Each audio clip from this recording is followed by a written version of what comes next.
মধ্যরাতে এভার কেয়ারে বেগম খালেদা জিয়া স্বাস্থ্য পরীক্ষা শেষে ফেরেন ফিরোজায়। লন্ডনে চিকিৎসা নিয়ে ফেরার পর দ্বিতীয় চেক আপ।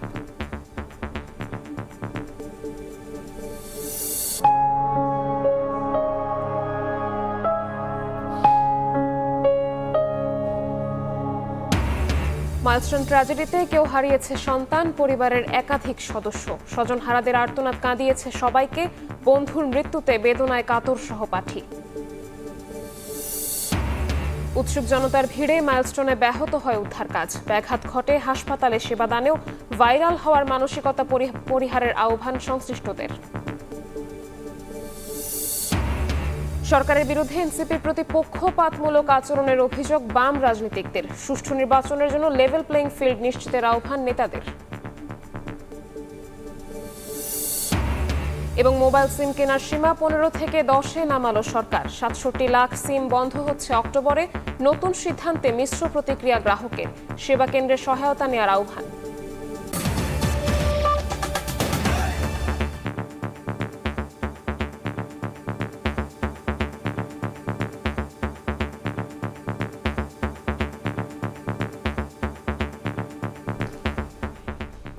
ভোরের সময়ের সঙ্গে আছি আমি শবনব নিবিড়। মধ্যরাতে স্বাস্থ্য পরীক্ষার জন্য এভার কেয়ার হাসপাতালে নেওয়া হয় বিএনপি চেয়ারপারসন বেগম খালেদা জিয়াকে। প্রায় 1 ঘন্টার স্বাস্থ্য পরীক্ষা শেষে রাত 3টার দিকে ফিরোজায় ফেরেন তিনি। লন্ডনে চিকিৎসা নিয়ে ফেরার পর দ্বিতীয়বারের মতো তার স্বাস্থ্য পরীক্ষা করা হলো। বুধবার রাত 1টা স্বাস্থ্য পরীক্ষার জন্য গুলশানের ফিরোজা থেকে বেগম জিয়া বের হন রাজধানীর এভার কেয়ার হাসপাতালের উদ্দেশ্যে। লন্ডনে চিকিৎসা নিয়ে ফেরার পর দ্বিতীয়বারের মতো পুলিশি প্রোটোকলে বনানী হয়ে এগিয়ে যায় বেগম জিয়ার গাড়িবহর। সঙ্গে ছিলেন তার ব্যক্তিগত চিকিৎসক অধ্যাপক ডাক্তার AZM জাহিদ হোসেন। যোগ দিয়েছিলেন বেশ কয়েকজন নেতাকর্মীও। 1:30টার দিকে এভার কেয়ারে পৌঁছায় গাড়িবহর। এরপর প্রায় 1 ঘন্টা ধরে চলে স্বাস্থ্য পরীক্ষা। 2:30টার দিকে আবারও বেগম জিয়া রওনা দেন তার গুলশানের বাসভবন ফিরোজার উদ্দেশ্যে। 3টার দিকে হাসপাতাল থেকে বাসায় পৌঁছান বেগম জিয়া। গত 8 জানুয়ারি উন্নত চিকিৎসার জন্য লন্ডন যান বেগম খালেদা জিয়া। টানা 17 দিন চিকিৎসাধীন থাকার পর লন্ডন ক্লিনিক থেকে নেওয়া হয় ছেলে তারেক রহমানের বাসায়। সেখান থেকে প্রায় 4 মাস পর গত 5 মে দেশে ফেরেন বিএনপি চেয়ারপারসন। ধ্রুব ব্যানার্জি, সময় সংবাদ, ঢাকা। মাইলস্টোন ট্র্যাজেডিতে সারা দেশে শোকের ছায়া। একদিনের ব্যবধানে বোনের পর মারা গেল ছোট ভাইও। নাজিয়ার পর মঙ্গলবার রাতে মারা যায় তার ভাই নাফি। এ নিয়ে যুদ্ধ বিমান বিধ্বস্তে নিহতের সংখ্যা বেড়ে হলো 32 জন। হাসপাতালের বেডে কাতরাচ্ছে ছোট ছোট প্রাণ। এদিকে আহতদের উন্নত চিকিৎসায় ঢাকায় কাজ শুরু করেছে সিঙ্গাপুরের চিকিৎসক দল। ঢাকায় এসে পৌঁছেছে ভারতের বিশেষজ্ঞরাও।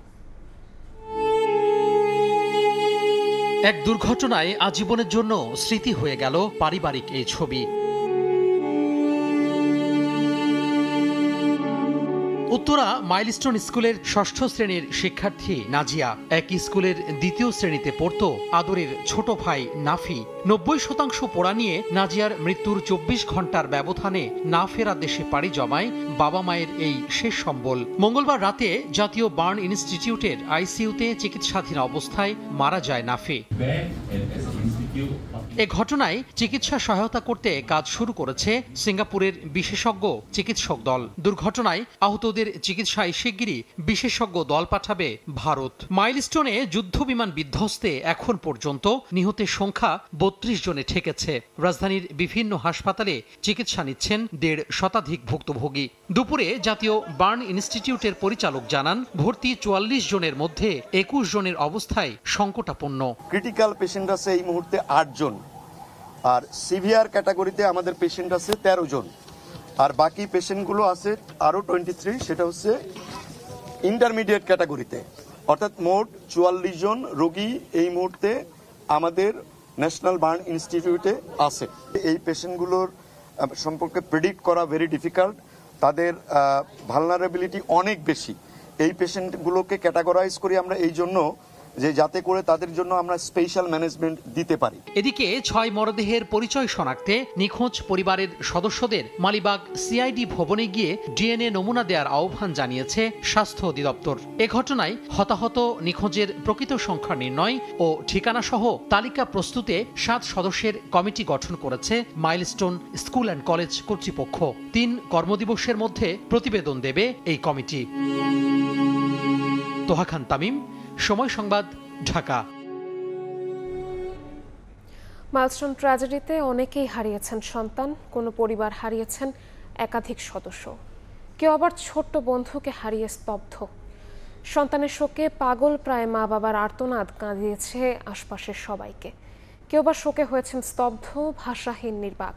বিস্তারিত আয়েশা সিদ্দিক সামিয়ার রিপোর্টে।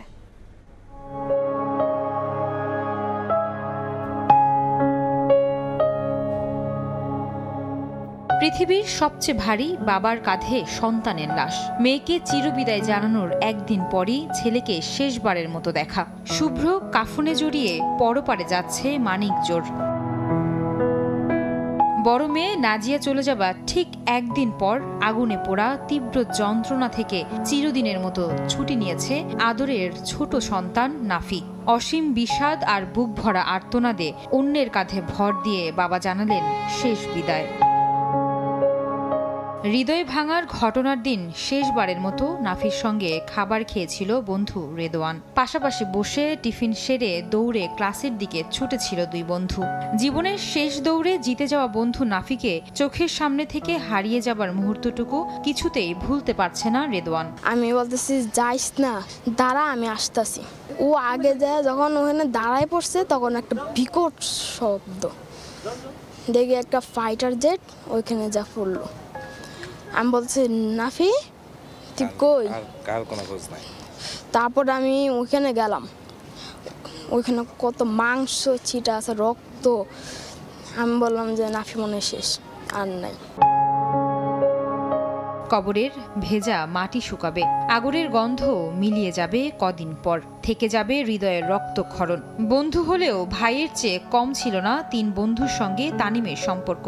আরিয়ানার সাথে ব্যাট বল খেলতাম, আবার বাপ্পির সাথে অনেক অনেক ধরনের খেলা খেলতাম, লুকাচুরি, দৌড়াদৌড়ি, কত খেলতাম। সন্তানের শোকে বিহ্বল পরিবারগুলো। পাগল প্রায় মা বাবার আর্তনাদ কাঁদিয়েছে আশেপাশের সবাইকে। কেউ বা শোকে হয়েছেন স্তব্ধ, ভাষাহীন, নির্বাক। আমার রক্তের, আমার সব, আমার তুই, আমার ভাই, তুই 3 জন।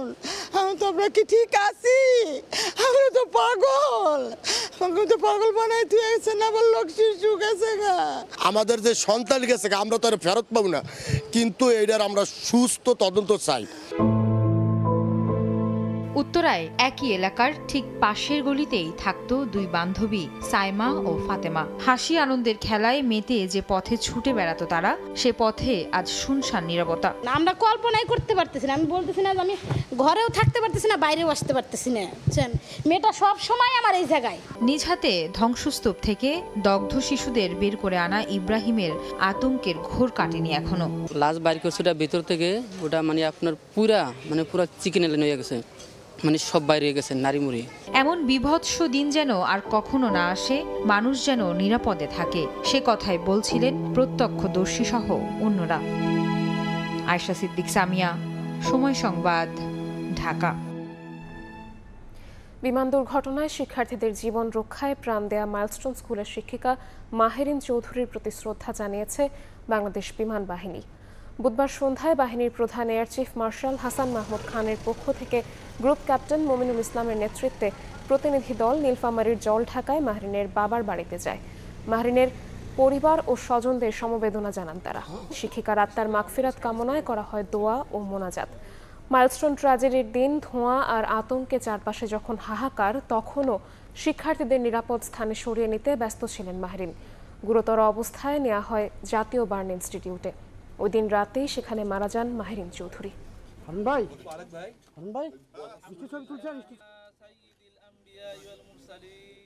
উনি একজন শিক্ষক ছিলেন না শুধু, উনি ছিলেন মায়ের মতো। তার প্রমাণ করে গিয়েছেন। উনি প্রায় 20টা শিশুকে মৃত্যুর হাত থেকে রক্ষা করে এবং উনি নিজের জীবন দিয়েছেন। এর চেয়ে বড় আর কিছু হতে পারে না। বাংলাদেশ বিমান বাহিনীর পক্ষ থেকে তার রুহের মাগফিরাত করছি এবং তার জন্য আমরা দোয়া করতে এবং তার পরিবারবর্গের সবার ধৈর্য এবং শক্তি দান করুক এই কামনাই করছি। নিস্তব্ধ মাইলস্টোন স্কুল অ্যান্ড কলেজ ক্যাম্পাসে এখন বিষাদের ছায়া। ভয়াবহ বিমান দুর্ঘটনার পর নেই চিরচেনা কোলাহল। শিক্ষার্থীরা বলছেন এখন বিমানের শব্দ শুনলেই ভয়ে কেঁপে ওঠে বুক।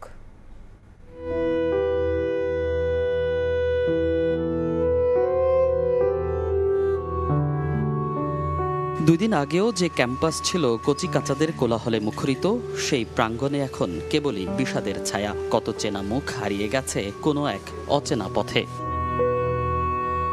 যেখানে বন্ধুদের সঙ্গে আর আড্ডা হবে না, একসঙ্গে খাওয়া হবে না টিফিন, জমানো গল্পগুলো রয়ে যাবে মনের গহীনে। এটুকুন বয়সে এত বড় বিয়োগের অঙ্ক কিভাবে মেলাবে কোমল হৃদয়গুলো? এত বড় একটা দুর্ঘটনা, কত মাস সন্তান সকালবেলা ফুলের কলি ফুটে ওঠার আগে ঝরে গেল। ওই দিন সারাদিনই কাঁদছি, তারপর সেকেন্ড দিনও কাঁদছি। মানে এই কথাটাই মনে হলো যে চোখের সামনে দেখছি বাচ্চাগুলো পড়তেছে। স্কুলে যাওয়ার সময় দেখলাম বাচ্চাগুলো দৌড়া যাইতেছে, আবার মাঝে মাঝে ওর সাথে দুষ্টামিও করতাম। এখানে দাঁড়ানো ছিলাম প্রায় 1.5 ঘন্টার মতো, কোনো ছেলের খোঁজ পাচ্ছিলাম না। 1:30 থেকে 4:45টার সময় ছেলের খোঁজ পাচ্ছি। মানে ওরা তো ভিতরে দৌড়াদৌড়ি করতেছে, ওদের হেল্প করতেছে যেটুকু পারছে, যার কারণে খবর দেওয়ার সময়টুকু পায় না। একটা সময় যে ক্যাম্পাসের আনন্দের গল্পগুলো ছিল গর্বের, আজ তা শুধুই বিষাদের। যে বিমানের শব্দে আকাশের দিকে তাকিয়ে উচ্ছ্বাসে ফেটে পড়তো, আজ সে শব্দ কেবলই ভয়ের। হঠাৎ করে দেখলাম একটা বিস্ফোরণের আওয়াজ, বিকট বিস্ফোরণ। আমার মতে মনে হয়েছিল একটা মিসাইল টিসাইল পড়েছে ভিতরে। আমাদের স্যার ক্লাসে ফ্লোরে পড়ে যায়, ওনা কোঠা থেকে সামনের দিকে তাকায় দেখি আগুন জ্বলতেছে। তাড়াহুড়ো করে নিচের দিকে নামি তো গিয়ে স্পটেই দেখি আমার সামনে 3টা লাশ। আমার মা অনেক কান্না করছিল, আমার বোনরা অনেক কান্না করছিল।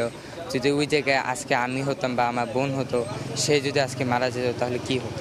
এমন জোরে একটা আওয়াজ শুনছি, তারপরে হচ্ছে এমন কালো ধোয়া, তারপরে মনে করছিলাম বিমান ক্র্যাশ করছে। আবারও হয়তো ফিরবে কচি প্রাণেরা এই প্রাঙ্গণে। দেয়াল জুড়ে খেলে উঠবে রং তুলি, হেসে উঠবে ফুলেরা। কিন্তু যেই ক্ষত তৈরি হলো মাইলস্টোন স্কুল ক্যাম্পাস জুড়ে, কি করে মিটবে সে শূন্যতা? মনির হোসাইন, সময় সংবাদ, ঢাকা। কি ঘটেছিল সেদিন মাইলস্টোন স্কুলে? শিক্ষক শিক্ষার্থী বা ছিলেন কতজন? ছুটির ঠিক কত মিনিট পর স্কুল থেকে বেরিয়ে যাওয়ার সুযোগ পায় সৌভাগ্যবানরা? সেসব প্রশ্নের উত্তর খুঁজেছেন শফিকুজ্জামান রুবেল।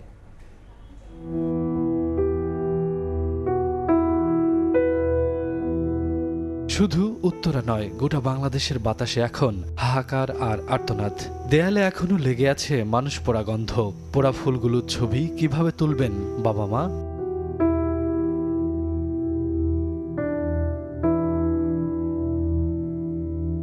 কোনো যুদ্ধক্ষেত্র নয়, তবে ধ্বংসযজ্ঞ দেখে যুদ্ধকেও হার মানিয়েছে মাইলস্টোন।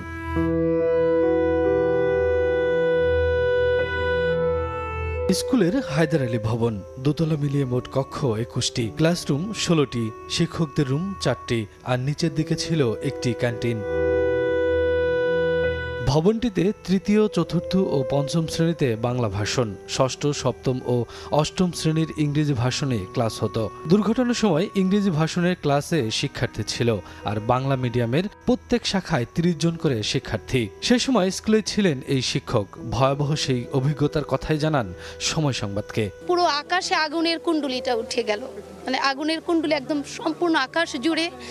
আমি আমার 2 বাচ্চাকে নিয়ে ভয়ে এদিক দিয়ে বের হতে চাইলাম। কিছু দূর আসার পরে দেখলাম যে আগুনের তাপের কারণে আমরা আবার ওদিকে দৌড়ে ফেরত গেলাম। এরপরে তো আর আমরা কিছু বলতে পারবো না, শুধু বুঝলাম যে আমাদের অনেক শিক্ষক শিক্ষিকা, আমাদের অনেক অভিভাবক, ছাত্র আর নেই। সোমবার দুপুর 1:13 বিকট শব্দে বিমানটি আছড়ে পড়ে। স্কুল ছুটি হয়েছিল ঠিক 1টায়। এই 13 মিনিটের মধ্যে অনেকেই বের হয়ে যায়, তবে বেরোতে পারেননি অনেকেই। পরে বিধ্বস্ত বিমানের কারণে ভবনের গেট বন্ধ হয়ে যায়। দেয়াল ভেদ করে 3য় শ্রেণীর কক্ষে ঘটে বিস্ফোরণ। উড়ে যায় পাশের ও ওপরের ক্লাসরুমও। মেন গেটের একটা অংশ ভেঙে গেছে, আর সিঁড়িটা ছিল। সিঁড়ি দিয়ে যখন বাচ্চারা নেমে আসবে তখন এখানে আগুন, যারা নেমে আসতে চাইছে তারাও আগুনে দগ্ধ হয়ে গেছে। অনেক বাচ্চা বের হয়ে গেছে, কিছু বাচ্চা গার্জিয়ানের অপেক্ষায় দাঁড়ানো ছিল। এক একটা ক্লাসের জন্য 2 থেকে 3টা করে 4টা করে শাখা আর কি, 25 থেকে 30 জন বাচ্চা করে থাকে এই এভারেজ আর কি। ওই ফিল্ডটা আসলে ওই সময়টা ব্যাখ্যা করার মতো না। আপনি যে কোনো বাক্যতে এটা ব্যাখ্যা করবেন সেটা কোনোভাবেই সম্ভব না। এই বিমান ট্র্যাজেডিতে নিহতের পূর্ণাঙ্গ তালিকা প্রকাশের দাবি সহপাঠী ও অভিভাবকদের। শফিকুজ্জামান রুবেল, সময় সংবাদ, ঢাকা।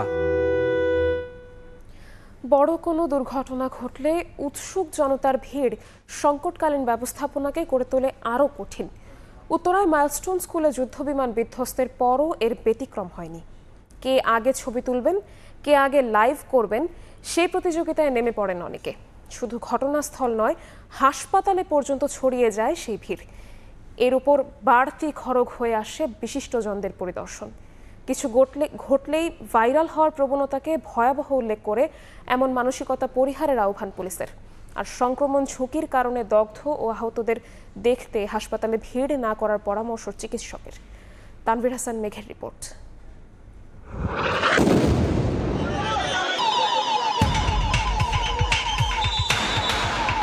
লোকজন ভিডিও করার লেগে মানে জাপায় পড়ে।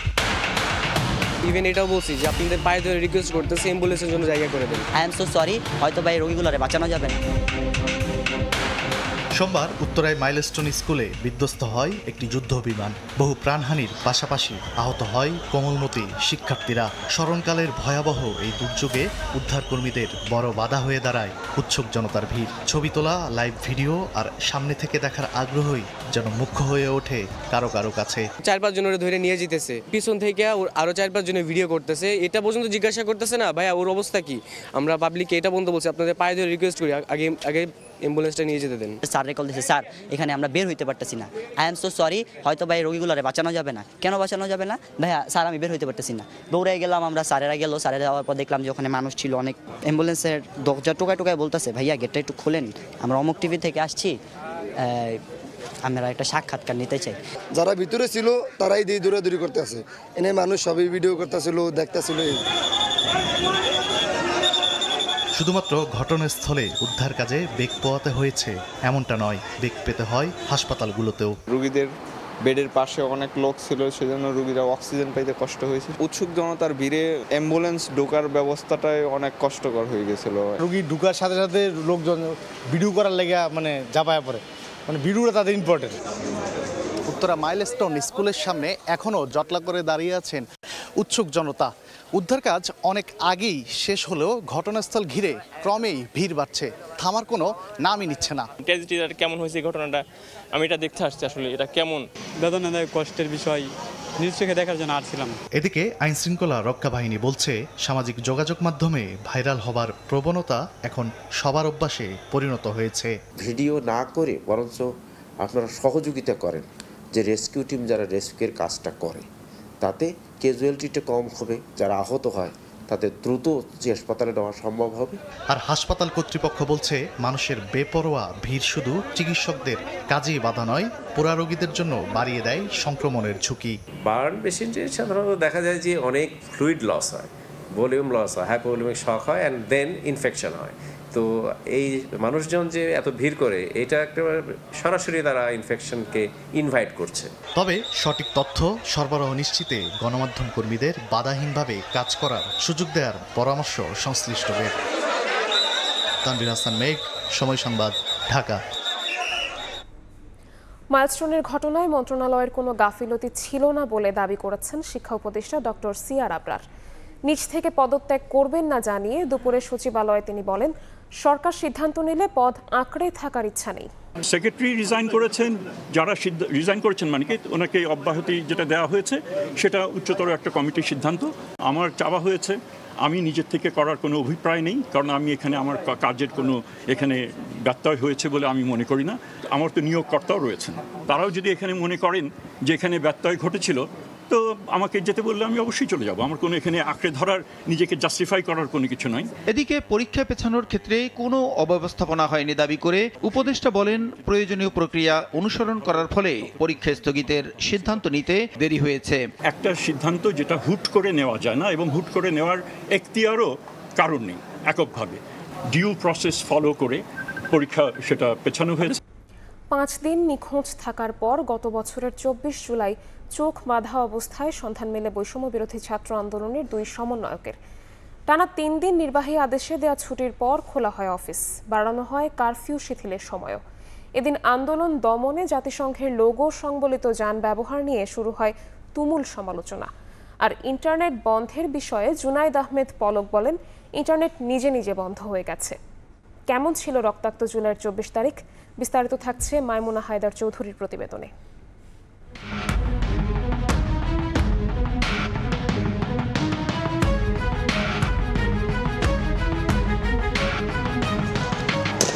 জুলাইয়ের এই দিনও ছিল অমানিসায় ঘেরা, বাতাসে মিশে থাকা লাশের তীব্র গন্ধ আর বারুদের ঝাঁঝালো হুঙ্কারে তপ্ত দেশের মাটি।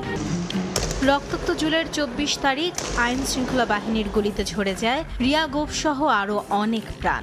16 জুলাই থেকে জুলাইয়ের এই দিন পর্যন্ত নিহত হন 2 শতাধিক। বহির্বিশ্বের দৃষ্টি সরানোতে তৎপর হয়েছিল সরকার। আমাদের মেইনলি টার্গেট ছিল আন্দোলনকে মোটামুটি শেখ হাসিনা দমিয়ে ফেলছিল, গুলি করে হত্যা করে মানুষের মনে একটা ভীতি তৈরি করেছিল, যার মধ্য দিয়ে আপনার আন্দোলন মোটামুটি তার নিয়ন্ত্রণে চলে এসেছিল 22-23 তারিখ নাগাদ। তো এই আন্দোলনকে আবার পুনরায় শেখ হাসিনার বিরুদ্ধে, শেখ হাসিনার পতন আন্দোলনের দিকে ধাবিত করার জন্য যেই আমাদের মাথায় যেই বিষয়গুলো এসেছে, যে এই কর্মসূচির মাধ্যমে আমরা সাধারণভাবে মানুষের মনোজগতে আমরা হৃদয় স্পর্শ করতে পারবো, মানুষ আগাই আসবে আমাদের জন্য, আমরা সেই কর্মসূচিগুলো নেওয়ার চেষ্টা করেছি। এদিনও তৎকালীন সরকার প্রধান শেখ হাসিনা রাষ্ট্রীয় সম্পদ নষ্টের দায় চাপিয়েছিলেন ছাত্র জনতার উপর। সমস্ত বাংলাদেশ থেকে শিবির, জামাত এরা কিন্তু ঢুকে আসছে। জাতিসংঘের লোগো সংবলিত যান ব্যবহার নিয়ে জাতিসংঘ উদ্বেগ জানালে আওয়ামী লীগের মুখপাত্র হাসান মাহমুদ বলেন, জাতিসংঘের লোগো ভুলে মোছা হয়নি। আর ইন্টারনেট বন্ধের বিষয়ে জানতে চাইলে তৎকালীন তথ্য ও যোগাযোগ প্রযুক্তি প্রতিমন্ত্রী জুনাইদ আহমেদ পলক বলেন, সরকার ইন্টারনেট বন্ধ করেনি, ইন্টারনেট বন্ধ হয়ে গেছে।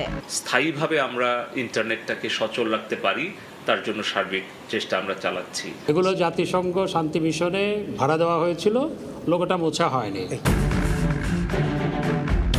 5 দিন নিখোঁজের পর 2 সমন্বয়ক আসিফ মাহমুদ ও আবু বাকের মজুমদারের খোঁজ মেলে 24 জুলাই। তারা জানান, অজ্ঞাত কয়েকজন তাদের চোখ বেঁধে তুলে নিয়ে আন্দোলন শেষ করার ঘোষণা দিতে বলে নির্যাতন করেছিল।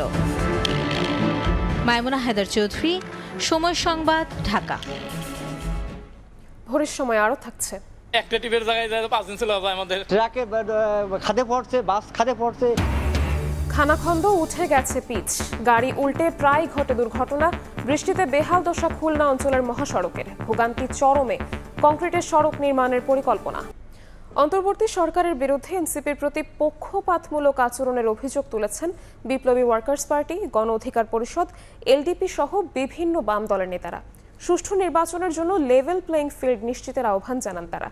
ভোটের সুনির্দিষ্ট তারিখ ঘোষণা করলে চলমান সংকট কেটে যাবে বলেও মত তাদের। যমুনায় প্রধান উপদেষ্টার সঙ্গে 13টি রাজনৈতিক দলের বৈঠক শেষে একথা জানান রাজনীতিকরা। ফ্যাসিবাদ বিরোধী রাজনৈতিক ঐক্যকে আরও দৃশ্যমান করার আহ্বান জানিয়েছেন প্রধান উপদেষ্টা ডক্টর মোহাম্মদ ইউনূস। একদিনের ব্যবধানে আবারও রাজনৈতিক দলগুলোর সঙ্গে যমুনায় বৈঠক করলেন প্রধান উপদেষ্টা ডক্টর মোহাম্মদ ইউনূস। বুধবার বিকেলে বৈঠকে অংশ নেয় এবি পার্টি, গণ অধিকার পরিষদ, গণসংহতি আন্দোলন, জাসদ, বাসদ সহ বাম দলগুলো। বৈঠকে ডক্টর মোহাম্মদ ইউনূস বলেন, অভ্যুত্থানের বছর পার না হতেই পরাজিত শক্তির বিভিন্ন ষড়যন্ত্র লক্ষ্য করা যাচ্ছে। মতপার্থক্য থাকলেও ফ্যাসিবাদের বিরুদ্ধে রাজনৈতিক ঐক্যকে আরও দৃশ্যমান করার আহ্বান জানান তিনি। পরে বৈঠকের বিস্তারিত তুলে ধরতে সাংবাদিকদের সামনে হাজির হন রাজনৈতিক দলের নেতা। প্রত্যেকেই সরকারের নিরপেক্ষতা নিয়ে প্রশ্ন তোলেন। অভিযোগ করেন, এনসিপির প্রতি বিশেষ নজর দিচ্ছে সরকার, যে কারণে রাজনৈতিক বিভাজন বাড়ছে। সরকার নিরপেক্ষতা হারালে সুষ্ঠু নির্বাচন সম্ভব নয় জানিয়ে তারা সবার প্রতি সমান আচরণের দাবি তোলেন। সরকারের কর্মকাণ্ডে এবং ভূমিকায় দেখা গেছে যে তারা এনসিপির প্রতি একটু পক্ষপাত দুষ্ট ভূমিকা পালন করছে। আপনি কোনো রাজনৈতিক দলকে প্রোটোকল দিচ্ছেন, কোনো রাজনৈতিক দল সরকারি সুবিধা পাচ্ছে, আর আমরা অনেক রাজনৈতিক দল আছে, আমরা কোথাও যাচ্ছি, চলছি, ফিরছি, আমাদের কোনো সরকারের সেই ধরনের কোনো আমরা প্রোটোকলের কথা আমরা বলছি না। সরকারের ভূমিকায় যদি রাজনৈতিক দলগুলোর মধ্যে গুরুত্ব অগুরুত্ব নির্ধারিত হয়ে যায়, এটা অনেকের মধ্যে ক্ষোভ সৃষ্টি করছে এবং এটা ন্যূনতম জাতীয় ঐকমত্য রক্ষার ক্ষেত্রে একটা বাধা হয়ে দাঁড়াচ্ছে। দেশে চলমান সংকট অস্থিরতা কাটাতে ও আইন শৃঙ্খলা পরিস্থিতির উন্নয়নে নির্বাচনের সুনির্দিষ্ট তারিখ ঘোষণার দাবি করেন রাজনীতিকরা। নির্দিষ্ট নির্বাচনের তারিখ ঘোষণা করার জন্য নির্বাচন কমিশনকে বলে দেন এবং নির্বাচন কমিশন সেই পথে যদি হাঁটে, আমরা যদি সবাই মিলে হাঁটতে পারি সহযোগিতা করে, তাহলে সংকট দূর করতে পারবো। সকল সংকটের অবসান ঘটবে যদি আপনি নির্বাচনের তারিখ ঘোষণা করেন এবং নির্বাচন নিয়ে নতুন কোনো চিন্তা না করেন। বাস্তবে একটা নিরপেক্ষ অবাধ নির্বাচনের পরিবেশ সরকারকে নিশ্চিত করতে হবে। রাজনৈতিক বিভাজন তৈরি হলেও ফ্যাসিবাদ ঠেকানোর প্রশ্নে সবাই এক জানিয়ে নেতারা বলেন, ঐক্য ধরে রাখতে হলে সরকারকেই উদ্যোগী হতে হবে। নির্বাচনের একটা সুনির্দিষ্ট। নাজমুস সালেহী, সময় সংবাদ, ঢাকা। অন্তর্বর্তী সরকারের দুর্বলতাকে বড় করে না দেখে তাদের কাজ করার প্রক্রিয়া উদ্দেশ্যকে বড় করে দেখা উচিত বলে মন্তব্য করেছেন বিএনপি মহাসচিব মির্জা ফখরুল ইসলাম আলমগীর। নির্বাচন বানচালের অপচেষ্টা থেকে ফ্যাসিস্ট শক্তি মাথাচাড়া দিয়ে উঠছে বলে জানান তিনি। এদিকে বিগত দিনে অর্থনীতি লুটেরাদের হাতে তুলে দেওয়া হয়েছিল বলে মন্তব্য করেন বিএনপি নেতা আমির খসরু মাহমুদ চৌধুরী। বুধবার সকালে রাজধানীর গুলশানে বিএনপি চেয়ারপারসনের কার্যালয়ে দলের মহাসচিব মির্জা ফখরুল ইসলাম আলমগীরের সঙ্গে সাক্ষাৎ করে ক্ষুদ্র নৃগোষ্ঠীর প্রতিনিধি দল।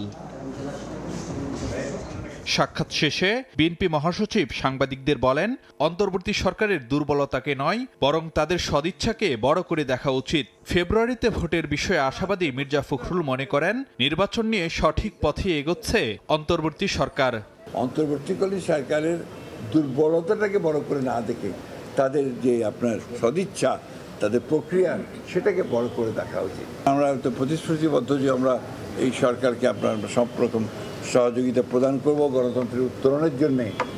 যা কিছুই করা দরকার আমরা সেই কাজগুলো আমরা করবো। গণঅভ্যুত্থানের মধ্য দিয়ে যে পরিবর্তন নিয়ে আসা হয়েছে, ফ্যাসিস্ট আওয়ামী শক্তিকে যে পরাজিত করা হয়েছে, সেটা এই জুলাই আগস্ট মাসেই ওই শক্তির আবার উত্থানের একটা নমুনা দেখা মতো অবস্থা তৈরি হয়েছে। আমরা সবসময় যেটা চাইব যে অতি দ্রুত নির্বাচন করে নির্বাচনের মধ্য দিয়ে একটা রাজনৈতিক সরকার প্রতিষ্ঠা করা। রাজনৈতিক সরকার না থাকলে এই সমস্যাগুলো আরও বৃদ্ধি পায়। এদিন সকালে ময়মনসিংহে বিভাগীয় ব্যবসায়ী সম্মেলনে বিএনপির স্থায়ী কমিটির সদস্য আমির খসরু মাহমুদ চৌধুরী বলেন, আগামীতে বিএনপি সরকার গঠন করলে ব্যবসায়ীদের হাত ধরেই হবে দেশের উন্নয়ন। সেই লক্ষ্যে সংস্কার করা হবে প্রয়োজনীয় সব আইন। বাংলাদেশ অর্থনীতি আজকে যেখানে এসে দাঁড়িয়েছে, আমরা গর্তের কিনারায় এসে দাঁড়িয়েছে, অনেকে বলে গর্তে পড়েই গেছে, এবং এইটাকে সেখান থেকে বের করে আনার জন্য ব্যবসায়ী সমিতির সহযোগিতা ছাড়া, সমর্থন ছাড়া এটা একেবারেই সম্ভব না। বিগত দিনে অর্থনীতি লুটেরাদের হাতে তুলে দেওয়া হয়েছিল বলেও মন্তব্য করেন আমির খসরু মাহমুদ চৌধুরী। অর্থনীতিতে গণতন্ত্র আনতে হবে। ফারুক ভিয়া, রবিন, সময় সংবাদ, ঢাকা। আগামী বছরের প্রথম অংশ নির্বাচন দেওয়ার আহ্বান জানিয়েছেন জামায়াত ইসলামের আমির ডক্টর শফিকুর রহমান। সিলেটের বিয়ানীবাজার উপজেলায় দলীয় সমাবেশে তিনি বলেন, আওয়ামী লীগ সরকার বুদ্ধিবৃত্তিক দুর্নীতি করেছে। এ ধরনের দুর্নীতির বিরুদ্ধে প্রতিরোধ গড়ে তুলতে হবে। দুর্নীতির বহু রূপ আছে। মানুষ মনে করে শুধুমাত্র ঘুষ আর চাঁদা, এই দুইটাতেই বোধহয় দুর্নীতি। না, অবশ্যই এই দুইটা বড় মাত্রার দুর্নীতি, কিন্তু এর বাইরে আরেকটা বড় দুর্নীতি আছে, এটা হচ্ছে বুদ্ধিভিত্তিক দুর্নীতি। এটা তারাই করতে পারে সত্যিকার অর্থে দেশ এবং জনগণের প্রতি যাদের দায়বদ্ধতা নাই, ভালোবাসা নাই, মায়া নাই। দেশকে সুশৃঙ্খল অবস্থায় আনতে হলে আমাদের একটা কার্যকর নির্বাচন লাগবে। সেই নির্বাচনটা আমরা আশা করছি আগামী বছরের প্রথম দিকে ইনশাল্লাহ অনুষ্ঠিত হবে। কিন্তু সেই নির্বাচনটা কেমন চাই? আমাদের স্পষ্ট বক্তব্য, অতীতের বস্তা পচায় ধারায় নতুন কোনো নির্বাচন চাই না, এবং এমন কোনো নির্বাচন আমরা মেনেও নেব না। মাইলস্টোন ট্র্যাজেডিতে শোক প্রকাশ করে এনসিপি নেতা হাসনাত আব্দুল্লাহ বলেন, ডক্টর ইউনূসের স্বজনপ্রীতির বড় উদাহরণ স্বাস্থ্য উপদেষ্টা। ব্যর্থতার দায় নিয়ে তার পদত্যাগ দাবি করেন তিনি। আওয়ামী লীগের সঙ্গে কোনো সখ্য মেনে না নেয়ারও হুঁশিয়ারি উচ্চারণ করেন হাসনাত আব্দুল্লাহ। আর বিমান দুর্ঘটনার যথাযথ তদন্ত দাবি করেছেন এনসিপির উত্তরাঞ্চলের মুখ্য সংগঠক সার্জিস আলম। জন আকাঙ্ক্ষা জানতে এনসিপির দেশ করতে জুলাই পদযাত্রা বুধবার পৌঁছায় চাঁদপুরে।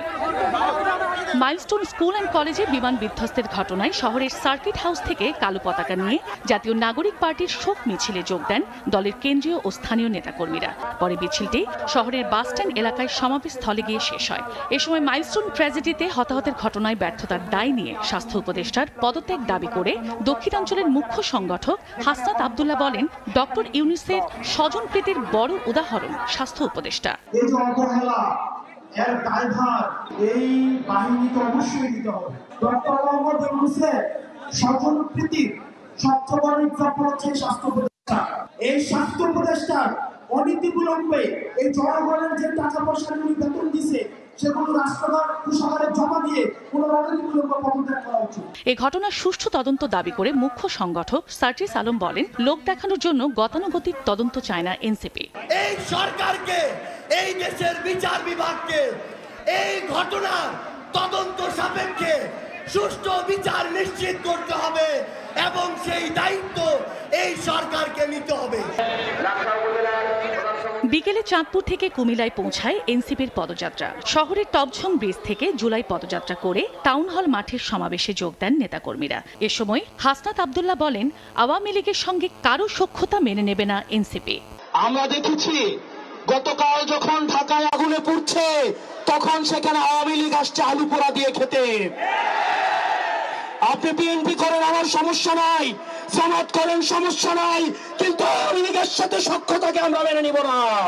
এর আগে সদর দক্ষিণ উপজেলায় জুলাই আন্দোলনের শহীদ মাসুম মিয়ার কবর জিয়ারত করে তার পরিবারের সঙ্গে দেখা করেন এনসিপির কেন্দ্রীয় নেতারা। চন্দ্রা বিশ্বাস, ববি, সময় সংবাদ। সাংবিধানিক ও সংবিধিবদ্ধ প্রতিষ্ঠানের নিয়োগ কমিটি নিয়ে ঐকমত্য কমিশনের সুপারিশে শুরুতে আপত্তি জানালেও আগের অবস্থান থেকে সরে এসেছে বিএনপি। নির্বাচন কমিশন গঠন প্রক্রিয়া সংবিধানে অন্তর্ভুক্ত করার পক্ষে নিজেদের অবস্থান জানায় দলটি। এদিন মাইলস্টোনে শিক্ষার্থী ও অভিভাবকদের প্রতিবাদ কর্মসূচিতে আইনশৃঙ্খলা বাহিনীর হামলার প্রতিবাদে কমিশনের বৈঠক থেকে প্রতীকী ওয়াকআউট করে ৩ বাম দল। স্বাগত জানাই।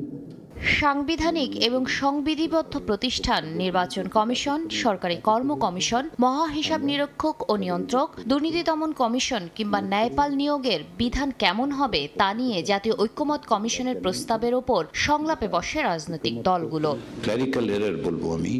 বুধবার সকালে রাজধানীর ফরেন সার্ভিস একাডেমিতে জাতীয় ঐকমত্য কমিশনের দ্বিতীয় দফার 18তম দিনের বৈঠকে এসব পদের নিয়োগের বিধান জামাত, এনসিপি সহ কয়েকটি বাম দল সংবিধানে অন্তর্ভুক্ত করার পক্ষে মত দেয়।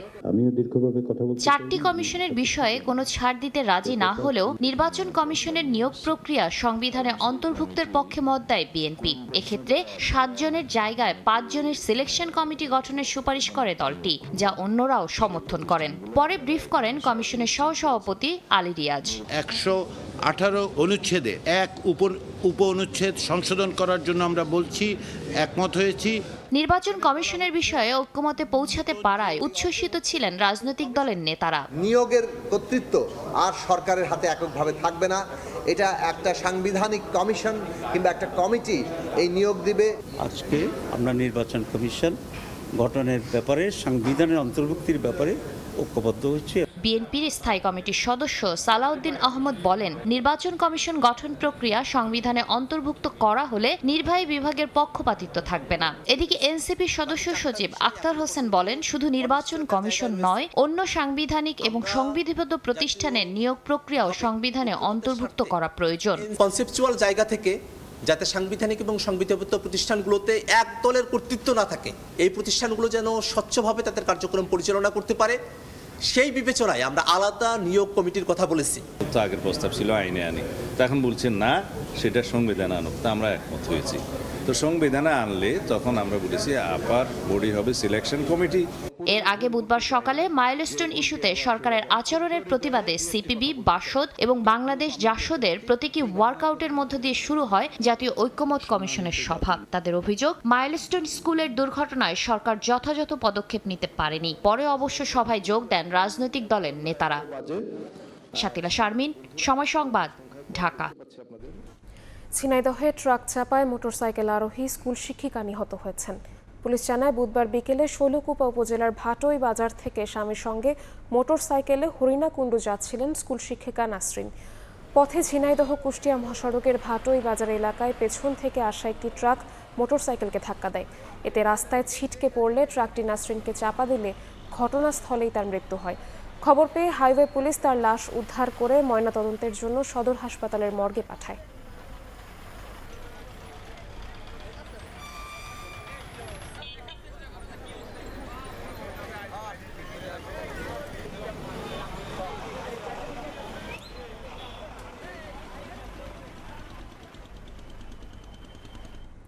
সাবেক বিচারপতি শামসুদ্দিন চৌধুরী মানিকের 900 কোটি টাকার সম্পদের খোঁজে রাজুকে তথ্য চেয়ে চিঠি দিয়েছে দুর্নীতি দমন কমিশন দুদক। সংস্থাটির উপপরিচালক সিফাত উদ্দিনের নেতৃত্বে গঠিত কমিটি রাজুক বরাবর চিঠি পাঠায়। চিঠিতে পূর্বাচল নতুন শহর প্রকল্পে জমি বরাদ্দ সহ যাবতীয় সম্পদের নথি চাওয়া হয়। অভিযোগ আছে আওয়ামী লীগ সরকারের আমলে প্রভাব খাটিয়ে জাল নথি তৈরি করে 5 একর জমি পৈতৃক সম্পত্তি হিসেবে দেখান বিচারপতি মানিক। পরে সেখানে নিজস্ব ডেভেলপার দিয়ে 7টি বহুতল ভবন নির্মাণ করেন, যার মূল্য প্রায় 900 কোটি টাকা। এছাড়া তার বিরুদ্ধে সরকারি বাড়িতে থেকে ভাড়া না দেওয়া এবং অর্থ পাচার করে লন্ডনে বাড়ি কেনারও অভিযোগ রয়েছে। দীর্ঘদিন ধরে আটকে থাকা ইতালি ভিসা ও অ্যাপয়েন্টমেন্ট জটিলতা দ্রুত নিষ্পত্তির দাবিতে বিক্ষোভ করেছেন ভুক্তভোগীরা। বুধবার সকালে রাজধানীর গুলশান 2 নম্বরে ইতালি এম্বাসির সামনে অবস্থান নিয়ে বিক্ষোভ করেন ভিসা প্রত্যাশীরা। পরে পুলিশ সেখান থেকে সরিয়ে দিলে গুলশান 1 নম্বরে ইতালির ভিসা সেন্টার VSF গ্লোবালের সামনে অবস্থান নেন। তাদের অভিযোগ, ইতালির ওয়ার্ক পারমিট জমা দিয়ে 1.5 থেকে 2 বছর অপেক্ষা করেন মেলেনি ভিসা। বিষয়টি প্রবাসী মন্ত্রণালয়কে জানালেও কোনো সুরাহা হয়নি। দ্রুত ভিসা ও অ্যাপয়েন্টমেন্ট জটিলতা সমাধানের আহ্বান জানান তারা।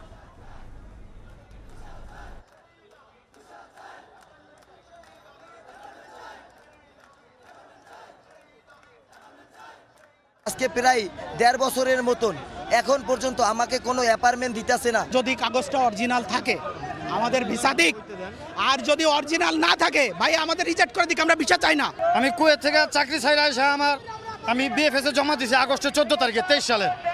সেই পাসপোর্ট আমার আজও পর্যন্ত কোনো সুরাহা হয়নি।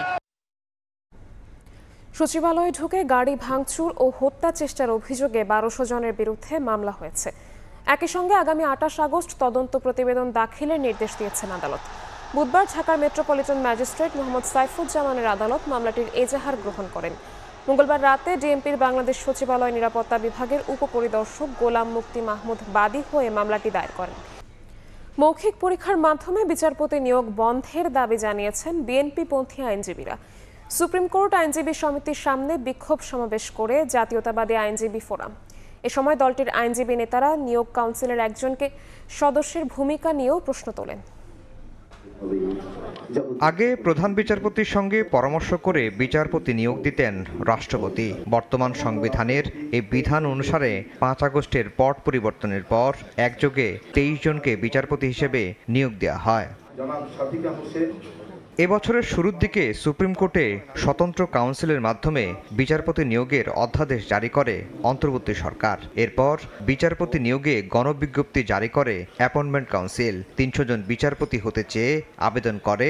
এর মধ্যে 53 জন মৌখিক পরীক্ষার জন্য ডাক পান। এমন প্রেক্ষাপটে বিচারক নিয়োগ প্রক্রিয়া বাতিলের দাবি জানালেন বিএনপির আইনজীবীরা।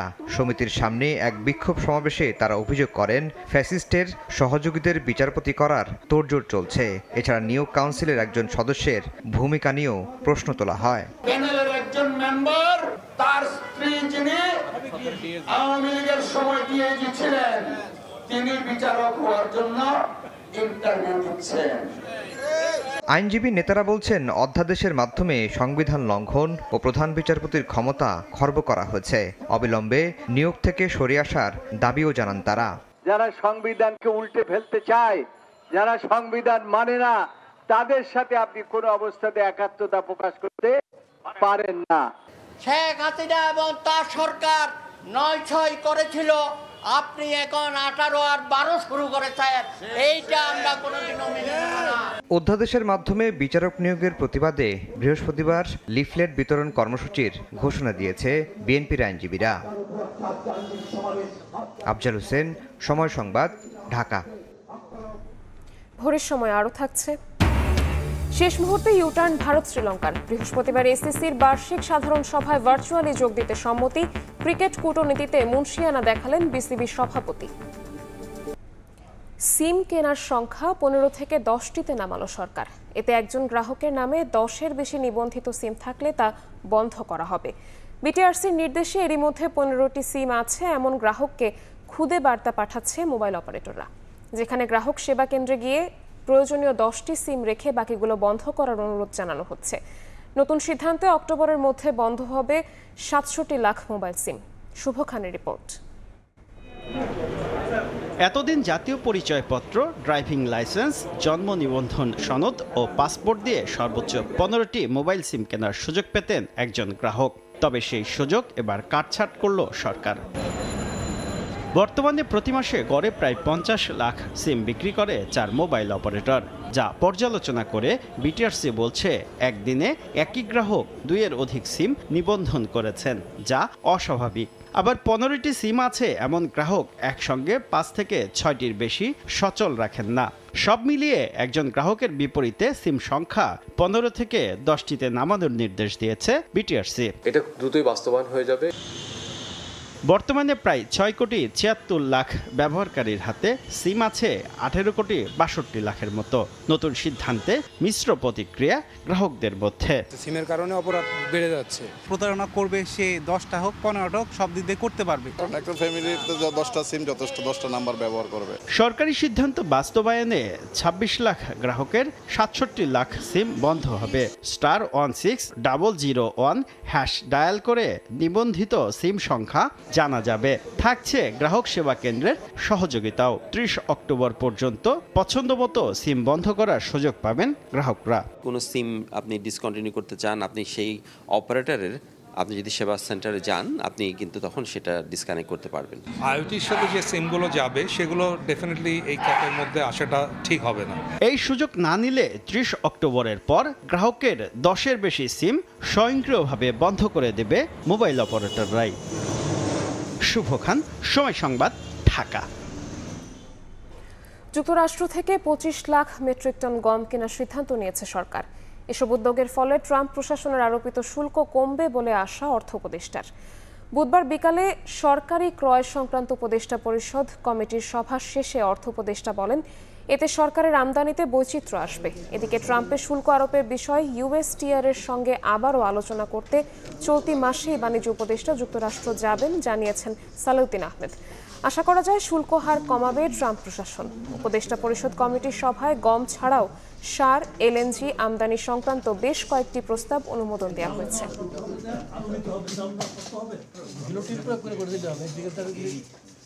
ঠিক শোনেন, লবিস্ট নিয়োগ এই পর্যায়ে 2.5 মিলিয়ন বোধহয় টনার গম ইউএসএ থেকে আনার জন্য আমরা অনুমোদন করেছি। ইউএসএ থেকে আনার একটা আমাদের সেটা হলো রেশনালটা, যুক্তিটা হলো আমরা একটু চাচ্ছি ডাইভার্সিফাই করতে। কারণ অনেক সময় দেখা যায় যে আমরা যেই ব্লক থেকে আনি, রাশিয়ান ব্লক, ইউক্রেন ব্লক, সেখানে একটু আনসার্টেনিটি দেখা গেছে, সেখানে ব্ল্যাক সির ব্যাপার এখন কিন্তু ঝামেলা হবে। আমাদের নেগোসিয়েশনের জন্য আমাদের কিছু আনতে হবে, ট্রেড ডেফিসিটটা কমাবার জন্য এটা সহায়ক হবে আমাদের। একদিকে ডেলিভারি সুবিধার্থে বন্দর থেকে একে পণ্য পাঠানো হচ্ছে বেসরকারি অফডকে, অন্যদিকে কোনো রকম আলোচনা ছাড়াই অফডকগুলো আমদানি রফতানি পণ্য হ্যান্ডলিং চার্জ 30 থেকে প্রকারভেদে 63% বাড়িয়ে দিচ্ছে বলে অভিযোগ ব্যবসায়ীদের। ট্রাম্পের শুল্ক হারের পাশাপাশি অফডকের চার্জ বাড়তে থাকলে তৈরি পোশাক সবচেয়ে বেশি বিপর্যয়ে পড়ার শঙ্কা বিজিএমইএর। শাখাওয়াত টিপুর ক্যামেরায় বিস্তারিত জানাচ্ছেন কমল দে। বেসরকারি অফডকগুলোতে বর্তমানে 20 ফুট সাইজের একটি কন্টেনারের স্টাফিং প্যাকেজ 6187 টাকা এবং 40 ফুট সাইজের জন্য 8250 টাকা আদায় হলো। প্রস্তাবিত বাড়তি দরতা 9900 এবং 13200 টাকায় গিয়ে দাঁড়াচ্ছে।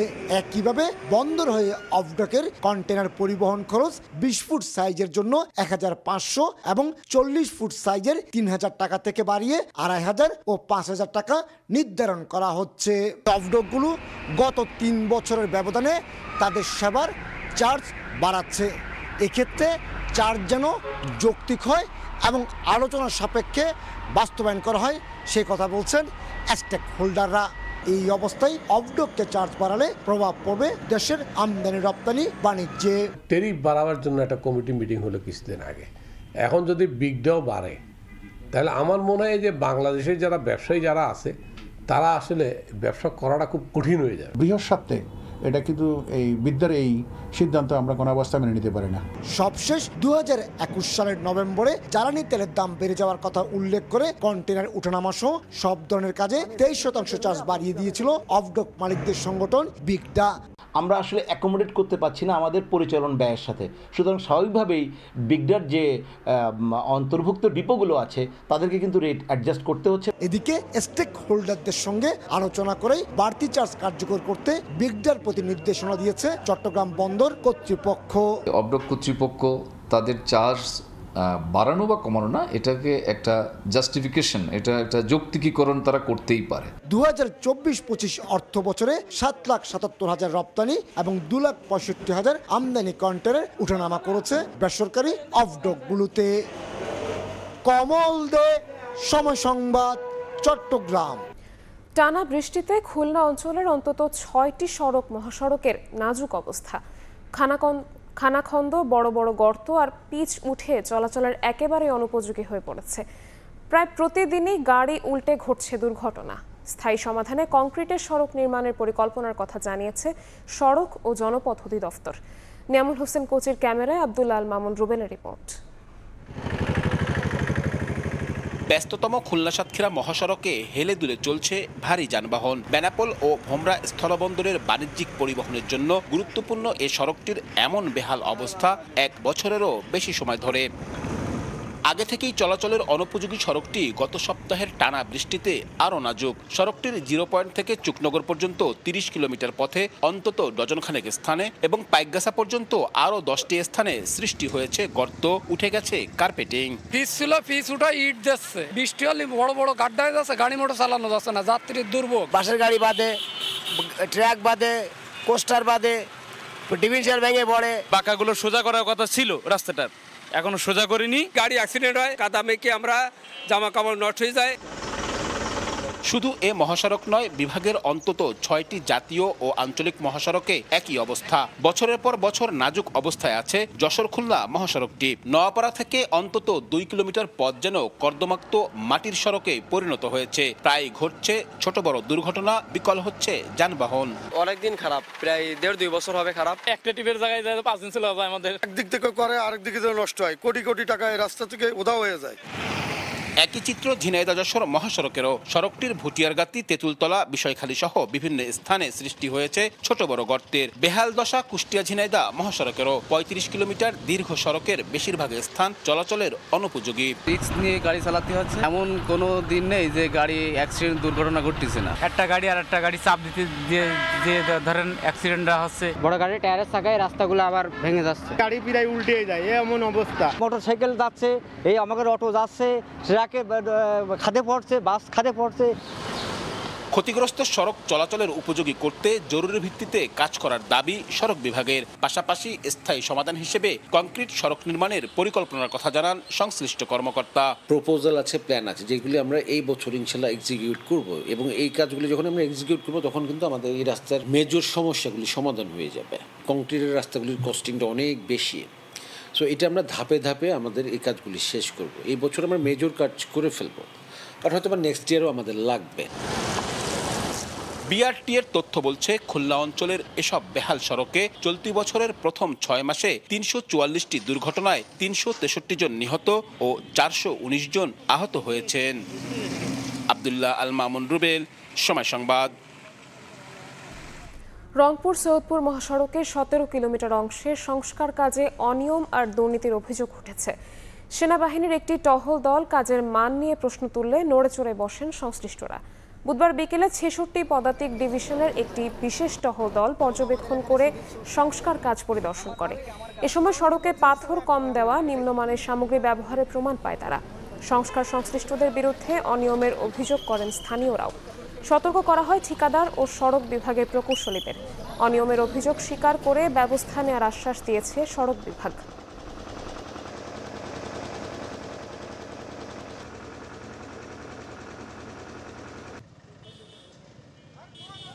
যে পরিমাণ বিটুমিন আপনার পাথর পড়ার কথা সে পরিমাণ পড়তেছে না। সঠিকভাবে নিয়ন্ত্রণ না করার কারণে আমাদের এই আবহাওয়া হচ্ছে। আমরা যে সাধারণ জনগণ আছি আমরা ক্ষতিগ্রস্ত হচ্ছি। ভিটামিন অল্প করে দিয়ে টিয়ে পাথর দিয়ে টিয়ে এরা কাজ করে যায়, 2-4 দিন বৃষ্টি হওয়ার সাথে সাথে আবার এগুলো উঠে যায়। সড়ক বিভাগের সাব অ্যাসিস্ট্যান্ট ইঞ্জিনিয়ার এসডি ওনারা সবসময় অর্কেস্ট্রান সহ আমরা কাজটা এটা পরিচালনা করছি। আমরা যখন কাজ করি সবসময় সড়ক বিভাগের প্রতিনিধি উপস্থিত থাকে। দেখভাল করার লোকজন রয়েছে, সবসময় থাকে। তারপরেও দেখা যায় যেহেতু কাজ দীর্ঘ একটা লং একটা এরিয়া, আপনার ধরেন 20 কিলো 22 কিলো এরিয়া কাজ হয়, কোনো জায়গায় এরকম হতে পারে, আমরা সেটা অবশ্যই রেকটিফাই করে দেব। পিরোজপুরে স্থানীয়দের তোপের মুখে সেতুর ঢালাই ভেঙে দিয়েছে স্থানীয় সরকার প্রকৌশল বিভাগ।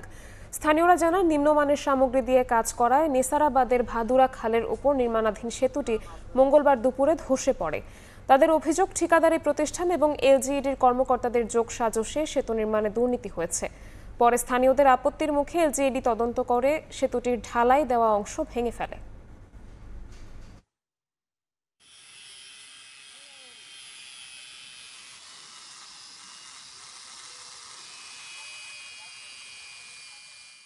ব্রিজটা গতকালে কাজ করে কাজ অবস্থায় ভেঙে পড়ছে। কোটাতে রড মট খুব কম দিয়েছে, সিমেন্ট টিমিট। কালকের পড়িয়ে যাওয়ার পর থেকে সবাই জানছে এই ব্রিজটা এখন জরুরি দরকার আমাদের। আবার এই সামনে আরো 3-4টে ব্রিজ আছে, এই একই সাথে একই কন্ট্রাক্টরের লোন নিয়ে, ঠিক আছে। এই ব্রিজগুলো যদি আমাদের করে দিতে আমাদের চলাচলের লাগে খুব একটু ভালো হইতে। জীবনের ঝুঁকি নিয়ে পদ্মা ও গড়াই নদী পার হন গ্রামের মানুষ। প্রবল স্রোতের মধ্যেই ধারণ ক্ষমতার অতিরিক্ত যাত্রী নিয়ে পার হয় নৌকা। খেয়াঘাট থেকে অতিরিক্ত যাত্রী বোঝাই করলেই ব্যবস্থা নেওয়ার হুঁশিয়ারি দিয়েছেন জেলা পরিষদের প্রশাসক। বাবুল হোসেনের ক্যামেরায় এসএম রাশেদের রিপোর্ট। নৌকায় নদী পার হচ্ছেন যাত্রীরা, বেশিরভাগই দাঁড়িয়ে আছেন, নেই কোনো নিরাপত্তা ব্যবস্থা। কুষ্টিয়ার পদ্মা ও গড়াই নদীর বিভিন্ন খেয়াঘাটে মাঝারি আকারের নৌকায় পারাপার হন এলাকাবাসী। 50 জন ধারণ ক্ষমতার এসব নৌকায় পার হন 80 থেকে 90 জন। সঙ্গে থাকে বাইসাইকেল ও মোটরসাইকেল। যাত্রীরা বলছেন প্রবল স্রোতের মধ্যে ধারণ ক্ষমতার অতিরিক্ত যাত্রী বোঝাই করে পার করছেন মাঝিরা। কোনো নিরাপত্তা না থাকায় নৌকায় সবসময় ঝুঁকি থাকে। অনেক সময় নৌকা ডুবির ঘটনাও ঘটে। নৌকায় নিরাপত্তা ব্যবস্থা রাখার দাবি তাদের। নৌকাতে চলার কথা 40 জন বা 50 জন, সেখানে আমরা অধিক 80 থেকে 100 জন বা তারও বেশি অনেক সময় থাকে। স্কুল কলেজে ছেলেমেয়েরা যায়, খুব কষ্ট করে যায়। যারা চাকরিজীবী তাদের জন্য খুব কষ্ট হয়। হঠাৎ নৌকাটা মাঝ নদীতে বাতাস উঠে পড়লে তখন কিন্তু সবার আল্লাহ আল্লাহ করতে করতে যান বাড়া যায়, এটা অ্যাক্সিডেন্ট হওয়ার ভয় থাকে। এ বিষয়ে ব্যবস্থা নেওয়ার আশ্বাস জেলা পরিষদের। ধারণ ক্ষমতা চিহ্নিত করে যাতে করে সেই ধারণ ক্ষমতার অতিরিক্ত যাত্রী তারা পারাপার না করে সে বিষয়ে তাদেরকে লিখিত নির্দেশনা দেব। পাশাপাশি সেখানে যদি তারা যাতে বিল বোর্ডের আকারে টানিয়ে দিতে পারে সে লক্ষ্যেও তাদেরকে নির্দেশনা দেওয়া হবে। কুষ্টিয়া জেলা পরিষদের তথ্য মতে জেলায় পদ্মায় 6টি ও গড়াই নদীতে 7টি খেয়াঘাট রয়েছে। এসএম রাশেদ, সময় সংবাদ, কুষ্টিয়া। ভোরের সময় এ ছিল আমার কাছে। পরবর্তী সংবাদগুলো জানাতে সঙ্গে থাকবেন কাজল আব্দুল্লাহ। ধন্যবাদ। ভাড়া করা ভবনে অফিস, শিক্ষার্থীদের আবাসন আর শিক্ষা কার্যক্রম চালাতে বাধ্য হচ্ছে প্রতিষ্ঠানটি। শ্রেণীকক্ষ সংকট থেকে শুরু করে গবেষণার ন্যূনতম সুযোগ না থাকায় দিন দিন পিছিয়ে পড়ায় হতাশা বাড়ছে শিক্ষার্থীদের। নিয়ামুল হোসেন কোচির ক্যামেরায় তানজিম আহমেদের রিপোর্ট। একটি সরকারি বিশ্ববিদ্যালয়, 1 দশক বয়স হলেও যার নিজস্ব কোনো স্থাপনা নেই, সবই অস্থায়ী, চলে ভাড়া করা জায়গায়। সরেজমিনে দেখা যায় 2টি একাডেমিক ক্যাম্পাস 2 এলাকায়, আর প্রশাসনিক ভবন 10 কিলোমিটার দূরের অপর এলাকায়। হলের অবস্থানও ভিন্ন ভিন্ন স্থানে।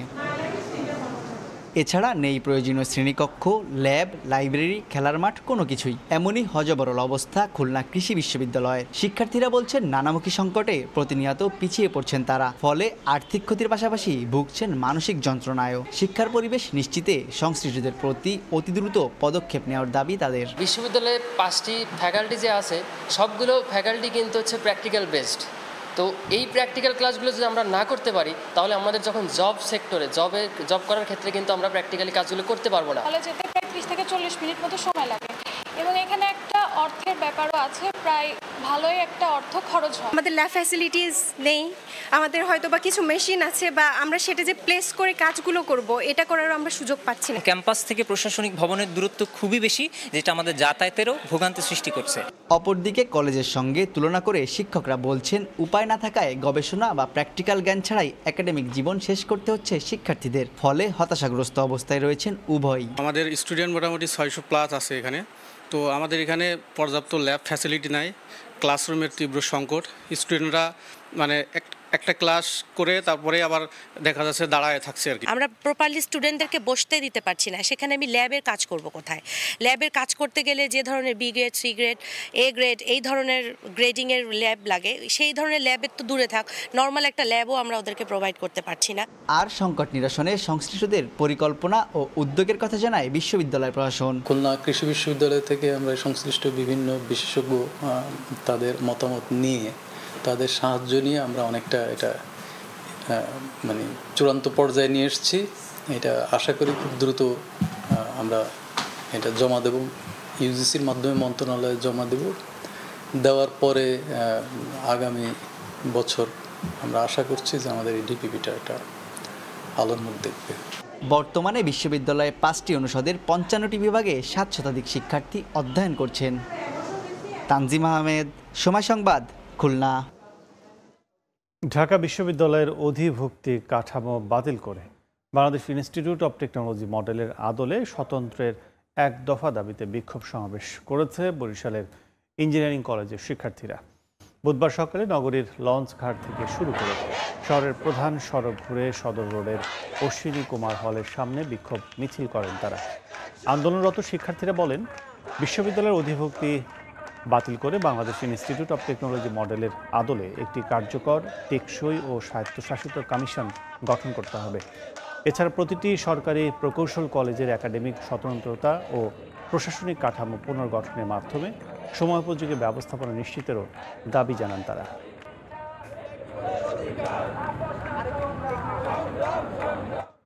রাজশাহী বিশ্ববিদ্যালয় কেন্দ্রীয় ছাত্র সংসদ নির্বাচনের তফসিল ঘোষণার দাবিতে ঘেরাও কর্মসূচি করেছে ছাত্র শিবির। বুধবার বিকেলে ক্যাম্পাসের রাকসু ভবনের সামনে অবস্থান নেন তারা। এ সময় নানা প্রতিবাদী স্লোগান দেন তারা। পরে দ্রুত সময়ের মধ্যে রাকসু নির্বাচনের তারিখ ও তফসিল ঘোষণার দাবি জানান ছাত্র শিবিরের নেতারা।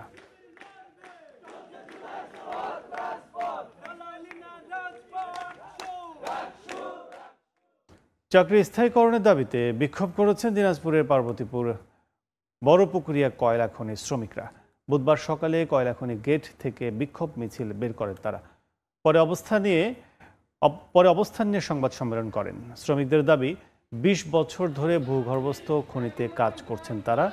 আউটসোর্সিং হিসেবে কর্তৃপক্ষ বেতন ভাতা দিয়ে থাকে।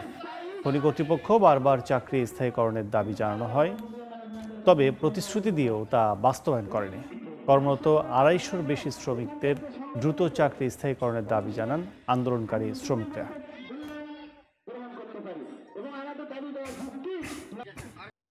6 মাস ধরে ওষুধ সরবরাহ বন্ধ রয়েছে মেহেরপুরের কমিউনিটি ক্লিনিকগুলোতে।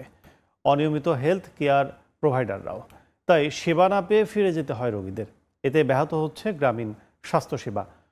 ওষুধ সংকটের বিষয়টি ঊর্ধ্বতন কর্তৃপক্ষকে জানিয়েছে স্বাস্থ্য ও পরিবার পরিকল্পনা কর্মকর্তা। বেনিয়ামিনের তথ্য ছবিতে রিপোর্ট। কমিউনিটি ক্লিনিকে চিকিৎসা নিচ্ছেন রোগীরা, তবে ফেরার সময় মিলছে না ওষুধ। মেহেরপুর সদর উপজেলার সব কমিউনিটি ক্লিনিকে বর্তমানে ওষুধ সংকট। গত বছর ডিসেম্বরে সর্বশেষ ওষুধের বরাদ্দ পেলেও তা শেষ হয়েছে মাত্র 2 মাসের মধ্যেই। অনেক ক্লিনিকে কমিউনিটি হেলথ কেয়ার প্রোভাইডাররা নিয়মিত কাজ করেন না বলেও অভিযোগ উঠেছে।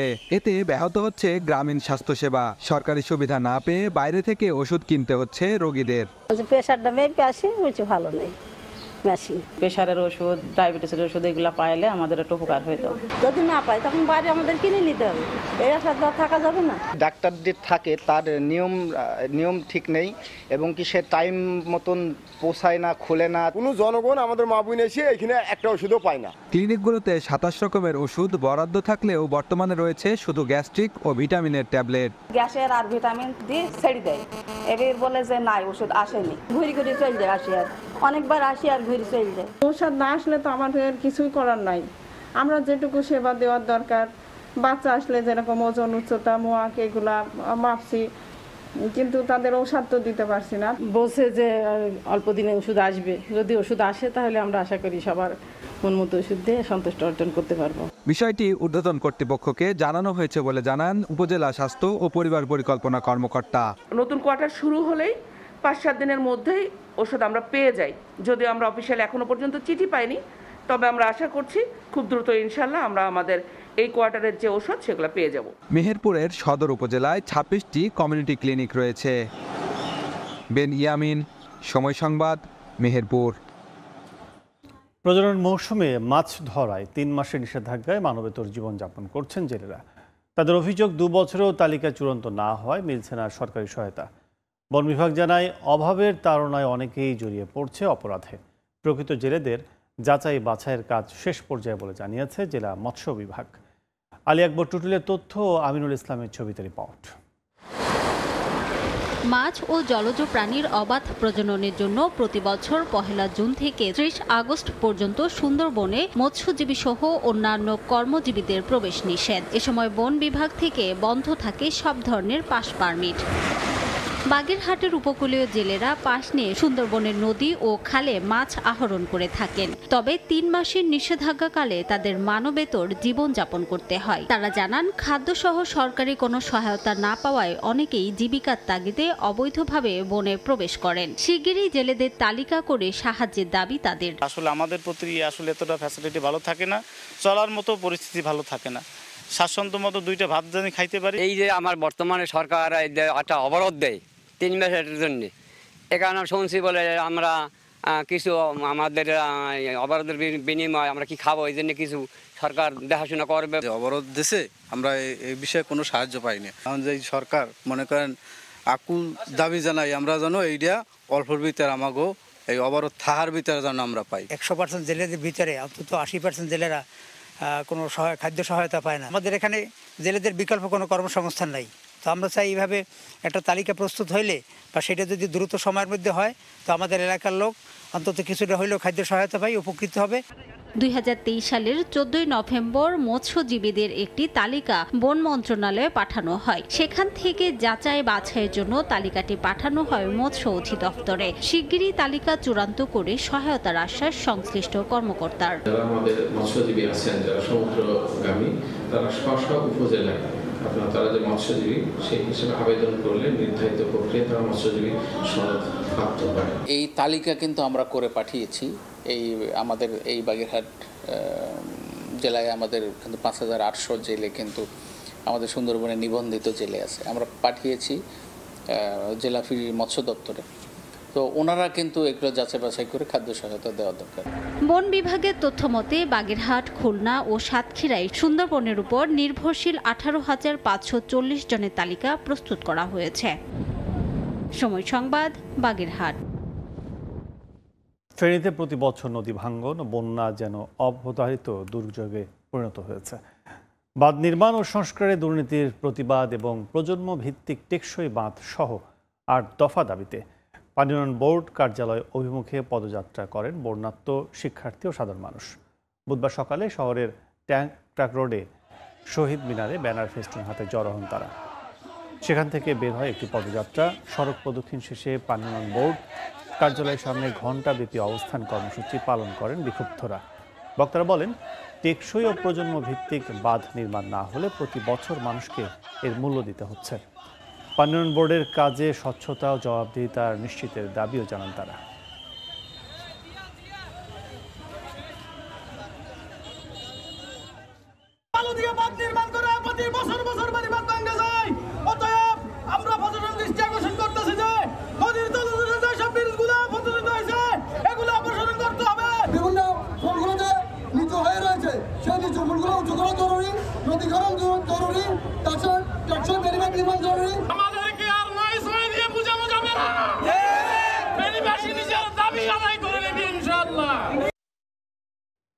পঞ্চগড়ে বর্ষা মৌসুমে ভ্যাপসা গরমে দেখা মিলেছে কুয়াশার। বুধবার ভোরে জেলার বিভিন্ন এলাকায় দেখা মেলে কুয়াশার। ভ্যাপসা গরমে কুয়াশা দেখে বিস্ময় প্রকাশ করেন স্থানীয়রা। তবে বেলা গড়ার সঙ্গে সঙ্গে কেটে যায় কুয়াশা। আবহাওয়া অফিস বলছে মৌসুমি বায়ু অতিরিক্ত সক্রিয় হওয়ায় এবং বায়ুমণ্ডলে ধূলিকণার পরিমাণ বেড়ে যাওয়ায় কুয়াশার দেখা দিয়েছে। এ সময় সর্বনিম্ন তাপমাত্রা রেকর্ড করা হয় 27 ডিগ্রি সেলসিয়াস।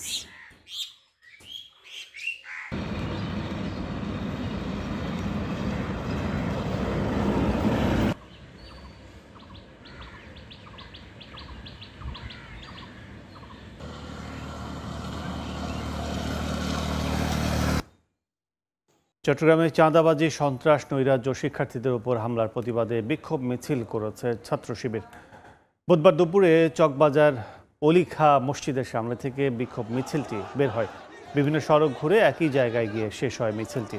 বক্তারা অভিযোগ করেন, একটি সংগঠন চাঁদাবাজিকে সৃজনশীল পর্যায়ে নিয়ে গেছে। এই অবস্থায় চাঁদাবাজদের প্রতিরোধে সবাইকে একসঙ্গে কাজ করার আহ্বান জানান নেতাকর্মীরা।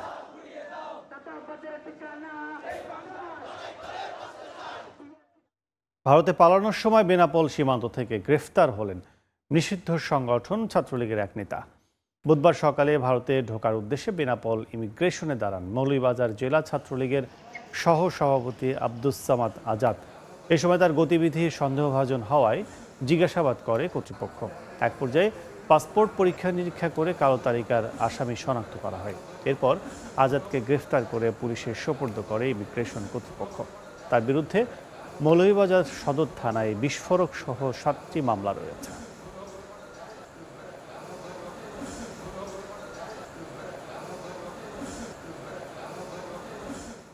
ছাত্র জনতার উপর হামলা সহ একাধিক মামলার আসামি ঠাকুরগাঁও সদর উপজেলার ইউনিয়ন পরিষদের সাবেক চেয়ারম্যান অখিল চন্দ্র রায়কে গ্রেফতার করেছে পুলিশ। বুধবার দুপুরে ওই ইউনিয়নের ঢোলার হাট বাজার থেকে গ্রেফতার করা হয়। পুলিশ জানান, তার বিরুদ্ধে বিস্ফোরক দ্রব্য আইনে মামলা রয়েছে। তাকে ধরতে পুলিশের অভিযান অব্যাহত ছিল। গ্রেফতারের পর আদালতে তোলা হলে বিচারক জামিন না মঞ্জুর করে কারাগারে পাঠিয়েছেন।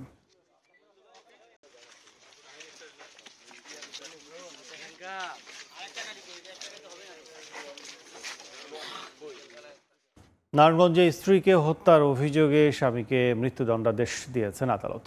বুধবার দুপুরে জেলা ও দায়রা জজ আদালতের বিচারক আবু শামীম আজাদ আসামির উপস্থিতিতে এ রায় দেন। 2020 সালে 26 ডিসেম্বর রাতে বন্দর উপজেলার রাজবাড়ী এলাকায় পারিবারিক ঝগড়ার জেরে স্ত্রী সুলতানা আক্তার শান্তাকে পিটিয়ে হত্যা করে আমিরুল ইসলাম বাবু। এই ঘটনায় 29 ডিসেম্বর বন্দর থানায় একটি মামলা করেন নিহতের বাবা। পরে বাবুকে গ্রেফতার করা হলে স্বীকারোক্তিমূলক জবানবন্দি দেয় সে।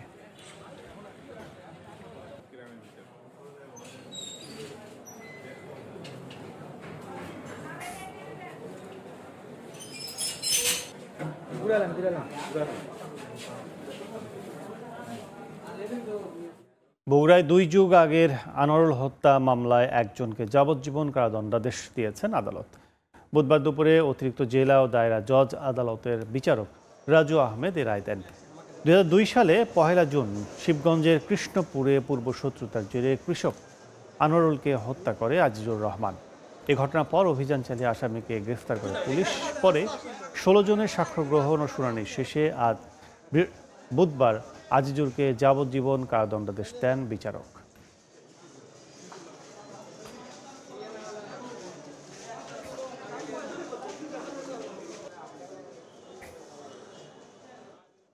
খুলনার রূপসা ঘাটে 2 পন্টুনের মাঝ থেকে নদীতে পড়ে এক শিশুর মৃত্যু হয়েছে।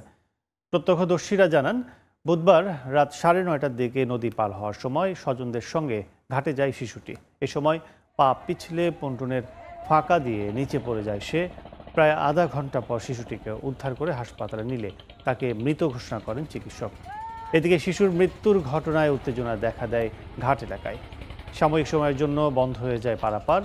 পরে ঘটনাস্থলে পৌঁছে পরিস্থিতি নিয়ন্ত্রণে আনে নৌ পুলিশ।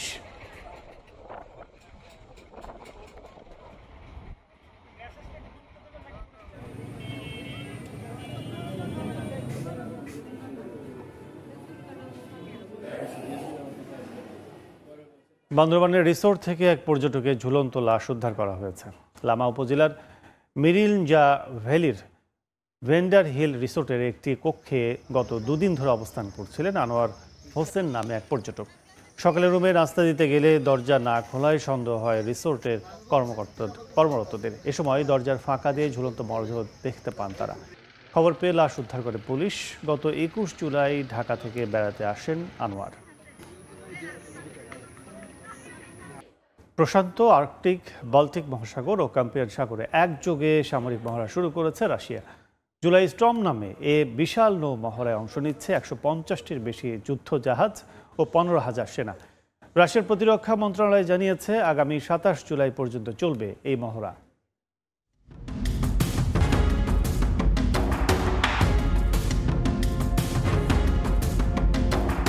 স্থানীয় সময় বুধবার শুরু হয় রাশিয়ার জুলাই স্টর্ম মহড়া। প্রশান্ত, আর্কটিক, বাল্টিক মহাসাগর ও কাস্পিয়ান সাগরে একযোগে শুরু হওয়া এই সামরিক মহড়ায় অংশ নিচ্ছে 150টিরও বেশি যুদ্ধজাহাজ ও সাবমেরিন এবং 15,000 সৈন্য।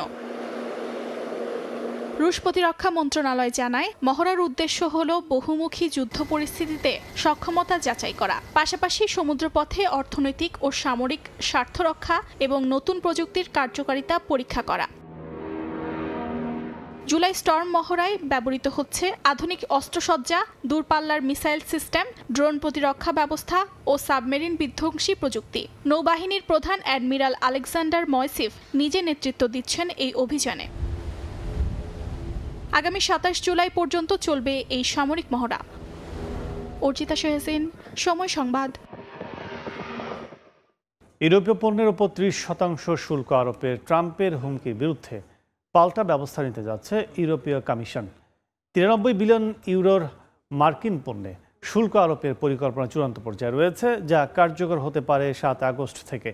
এদিকে জার্মান চ্যান্সেলর ও ফরাসি প্রেসিডেন্ট বাণিজ্য ও নিরাপত্তা ইস্যুতে বার্লিনে রুদ্ধদ্বার বৈঠক করেছেন। 1 আগস্ট থেকে ইউরোপীয় ইউনিয়নের সদস্য দেশগুলোর ওপর 30% শুল্ক আরোপের হুমকি দিয়েছিলেন ডোনাল্ড ট্রাম্প। মার্কিন প্রশাসনের সঙ্গে আলোচনা চললেও পাল্টা পদক্ষেপ কি হবে তা ঠিক করেছে ইউরোপীয় কমিশনও। 93 বিলিয়ন ইউরোর মার্কিন পণ্যে পাল্টা শুল্কারোপের পরিকল্পনা করছে তারা। কমিশন বুধবার ঘোষণা দিয়েছে তারা 21 বিলিয়ন ও 72 বিলিয়ন ইউরোর দুটি আলাদা শুল্ক তালিকা অনুমোদনের জন্য ইউরোপীয় ইউনিয়নের সদস্যদের কাছে পাঠাবে। এই পাল্টা শুল্ক কার্যকর হতে পারে 7 আগস্ট থেকে। ট্রাম্পের শুল্কারোপের হুমকি ও এর বিপরীতে করণীয় নিয়ে আলোচনা হয়েছে জার্মান চ্যান্সেলর ফ্রেডরিক মের্শ ও ফরাসি প্রেসিডেন্ট ইমানুয়েল ম্যাখর। বার্লিনে দুই নেতা বৈঠক করেন। বাণিজ্য নীতি এবং নিরাপত্তা ইস্যু নিয়ে আলোচনা হয়েছে বলে জানান জার্মান চ্যান্সেলর। ম্যাখো জানান, সর্বনিম্ন শুল্ক হার বজায় রেখে মার্কিন শুল্ক আক্রমণের মোকাবিলা করবেন তারা।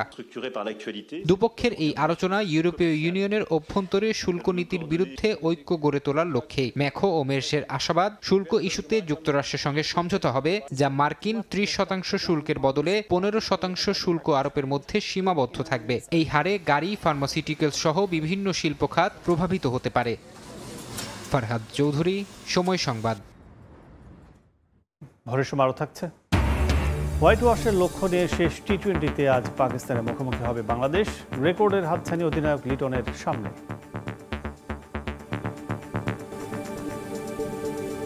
দীর্ঘ 5 বছর বন্ধ থাকার পর অবশেষে চীনা পর্যটকদের জন্য ভিসা চালু করতে যাচ্ছে ভারত। বৃহস্পতিবার থেকেই এই কার্যক্রম শুরু হবে বলে জানিয়েছে দেশটির গণমাধ্যম। গালওয়ান সংঘর্ষের পর থেকে দুই দেশের সম্পর্কে যে বরফ জমেছিল তা গলার ইঙ্গিত দিচ্ছে এই সিদ্ধান্ত বলে মনে করছেন বিশেষজ্ঞরা। 2020 সালের জুনে লাদাখের গালওয়ানে ভারত চীন সেনাদের সংঘর্ষে দুই পক্ষেই প্রাণহানির পর সম্পর্ক চরম উত্তেজনায় পৌঁছায়। চীনা পর্যটকদের ভিসা দেয়া বন্ধ, অ্যাপ নিষিদ্ধের পাশাপাশি বিনিয়োগে বিধিনিষেধ দেয় নয়াদিল্লি। পাল্টা পদক্ষেপ নেয় চীনও। চলতি বছর গলতে শুরু করে সেই উত্তেজনা। জানুয়ারি মাসে আবারও চালু হয় দিল্লি বেইজিং সরাসরি ফ্লাইট। পররাষ্ট্র সচিব বিক্রম মিশ্রির বেইজিং সফরে এ সিদ্ধান্ত হয়। এমনকি ডেপসাং ও ডেমচক সীমান্তের দুই চূড়ান্ত বিতর্কিত অঞ্চল থেকেও সেনা প্রত্যাহারের সিদ্ধান্ত নেয় উভয় পক্ষ। এরই ধারাবাহিকতায় বৃহস্পতিবার থেকে চীনা নাগরিকদের জন্য আবারও ভিসা চালু করছে ভারত। বেইজিং ঘোষণা দিয়েছে 5 বছর পর চালু হচ্ছে চীন ভারত পর্যটন সংযোগ। এ সিদ্ধান্তের মধ্য দিয়ে শুধু ভারতের পর্যটন খাতই নয়, উন্নত হবে দুই দেশের কূটনীতিও। সর্বশেষ ব্রিক্স সম্মেলনে মোদি ও লি কিয়াংয়ের করমর্দনের মধ্য দিয়ে জনসম্মুখে আসে নতুন বার্তা। চীনের পররাষ্ট্র মন্ত্রণালয়ের মুখপাত্র জানান, ভারতের সঙ্গে ব্যক্তিগত বিনিময় ও যোগাযোগ জোরদারে প্রস্তুত চীন। বিশেষজ্ঞরা বলছেন, এই সিদ্ধান্ত শুধু পর্যটকদের জন্য নয়, এটা দুই দেশের সম্পর্ক পুনঃস্থাপনের অংশ। বিশেষ করে ভারত ব্রিক্সের ভূমিকায় জোর দিচ্ছে, আর চীন নিজের অর্থনৈতিক ধীরগতির সময় নতুন বন্ধু খুঁজছে। নাদিম মারজান, সময় সংবাদ। জলবায়ু সংকটে দগ্ধ বিশ্ব পেল এক যুগান্তকারী রায়। এখন থেকে কার্বন নিঃসরণ বা পরিবেশ ধ্বংসের দায়ে এক দেশ আরেক দেশের বিরুদ্ধে মামলা করতে পারবে বলে রায় দিয়েছেন জাতিসংঘের সর্বোচ্চ আদালত। ঐতিহাসিক এই রায় বলা হয়েছে, জলবায়ু রক্ষায় ব্যর্থ হলে তা হতে পারে আন্তর্জাতিক আইন লঙ্ঘনের শামিল। ক্ষতিগ্রস্ত দেশগুলো চাইতে পারবে ক্ষতিপূরণ। যুক্তরাষ্ট্র, যুক্তরাজ্য সহ অনেক উন্নত দেশ আগে থেকেই এই মামলার বিরোধিতা করেছিল, তবে তা খারিজ করে দেন আদালত। জলবায়ু পরিবর্তনের প্রভাবে বিশ্বজুড়ে দেখা দিচ্ছে মারাত্মক বিপর্যয়। বাড়ছে দাবানল, ঘূর্ণিঝড়, বন্যা আর খরা। এই পরিস্থিতিকে অস্তিত্বগত হুমকি বলে আখ্যায়িত করেছেন জাতিসংঘের শীর্ষ আদালত। বুধবার নেদারল্যান্ডসে দেয়া ঐতিহাসিক রায়ে আন্তর্জাতিক ন্যায় বিচার আদালত আইসিজে বলেছেন, পরিবেশ রক্ষায় পদক্ষেপ নিতে আন্তর্জাতিক আইনে দেশগুলোর বাধ্যবাধকতা রয়েছে। রায়ে বলা হয়েছে, যেসব দেশ জলবায়ু রক্ষায় প্রয়োজনীয় উদ্যোগ নিচ্ছে না, তাদের বিরুদ্ধে আইনি ব্যবস্থা নেওয়া যেতে পারে। এতে করে ছোট দ্বীপ রাষ্ট্রগুলোর জন্য ক্ষতিপূরণ আদায়ের পথ খুলে গেল। আদালত বলেছেন, পরিষ্কার, স্বাস্থ্যকর ও টেকসই পরিবেশ একটি মানবাধিকার, যা লঙ্ঘিত হলে আন্তর্জাতিক আইন অনুযায়ী প্রতিকার চাইতে পারবে ক্ষতিগ্রস্ত দেশগুলো। এই মামলার সূচনা হয়েছিল ভানুয়াতু সহ প্রশান্ত মহাসাগরীয় অঞ্চলের তরুণদের উদ্যোগে। তারা দাবি তুলেছিল, দূষণকারী বড় দেশগুলো ইতিহাসের দায় এড়িয়ে যেতে পারে না। আইনি বিশেষজ্ঞদের মতে, এই রায়ের ফলে জলবায়ু ইস্যুতে আন্তর্জাতিক দায়বদ্ধতা প্রতিষ্ঠার এক নতুন অধ্যায় শুরু হলো।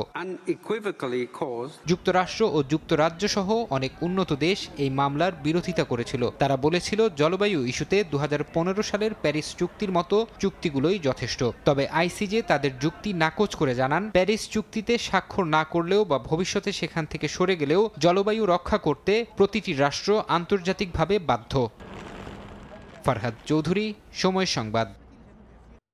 সমস্ত শঙ্কা দূর করে সব সদস্য বোর্ডকে নিয়েই আজ ঢাকায় অনুষ্ঠিত হতে যাচ্ছে এশিয়ান ক্রিকেট কাউন্সিলের বার্ষিক সাধারণ সভা।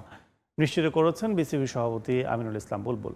এজিএমে ভারতীয় বোর্ডের সহসভাপতি রাজীব শুক্লা অংশ নেবেন ভার্চুয়ালি। বিসিসিআইকে রাজি করাতে গুরুত্বপূর্ণ ভূমিকা রেখেছে বিসিবি।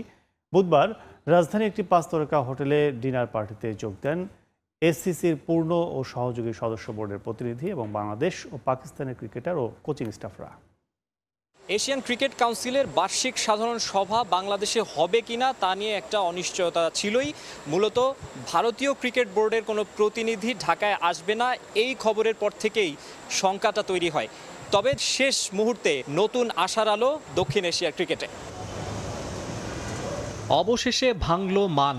এশিয়ান ক্রিকেট কাউন্সিলের বার্ষিক সাধারণ সভায় অংশ নিচ্ছে জায়ান্ট ভারত। সমস্যা ছিল এসিসির সভাপতি পাকিস্তান বোর্ডের চেয়ারম্যান মহসিন নাকভি, আবার মিটিংটা বাংলাদেশে। বর্তমানে কূটনৈতিকভাবে দু দেশের সঙ্গেই কিছুটা দূরত্ব ভারতের, কিন্তু শেষ পর্যন্ত সমস্ত কিছু পেছনে ফেলে জয় হলো ক্রিকেটের। এসিসির বহুল আলোচিত এজিএমে যোগ দিচ্ছে 27 দেশের বোর্ডই। যেহেতু আমরা বাংলাদেশে এসিসির এজিএমটা হোস্ট করছি, সো আমরা সেই দায়িত্বটা নিয়ে সকলের সাহায্যে আমরা সবাইকে রাজি করাতে পেরেছি ক্রিকেটের স্বার্থে। ঢাকার 5 তারকা হোটেলের এই ডিনার পার্টি এশিয়ান ক্রিকেটের জন্য ছিল মহা গুরুত্বপূর্ণ। এজিএম এর ভবিষ্যৎ যে জানা যাবে এই আয়োজন থেকেই সে আভাস ছিল।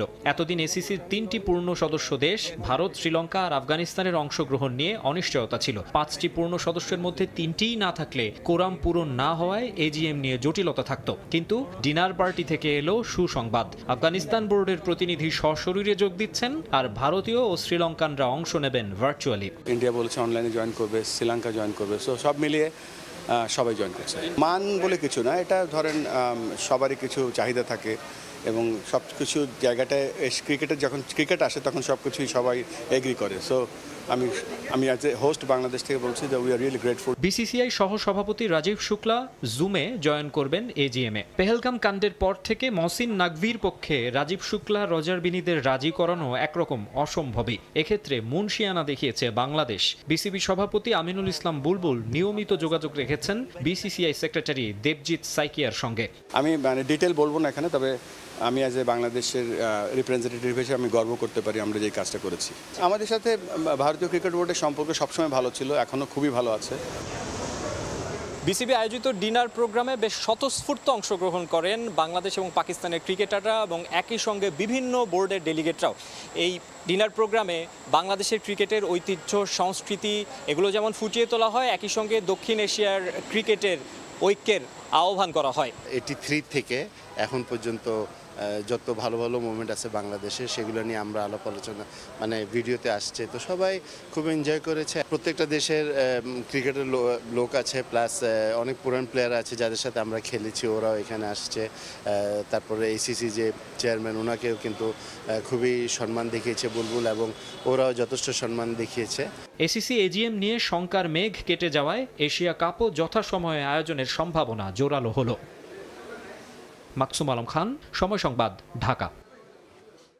হোয়াইট ওয়াশের লক্ষণে শেষ টি-20তে পাকিস্তানের বিপক্ষে মাঠে নামবে বাংলাদেশ। সিরিজ নিশ্চিত হওয়ায় শেষ ম্যাচের একাদশে বেশ কয়েকটি পরিবর্তন আনতে পারে বাংলাদেশ।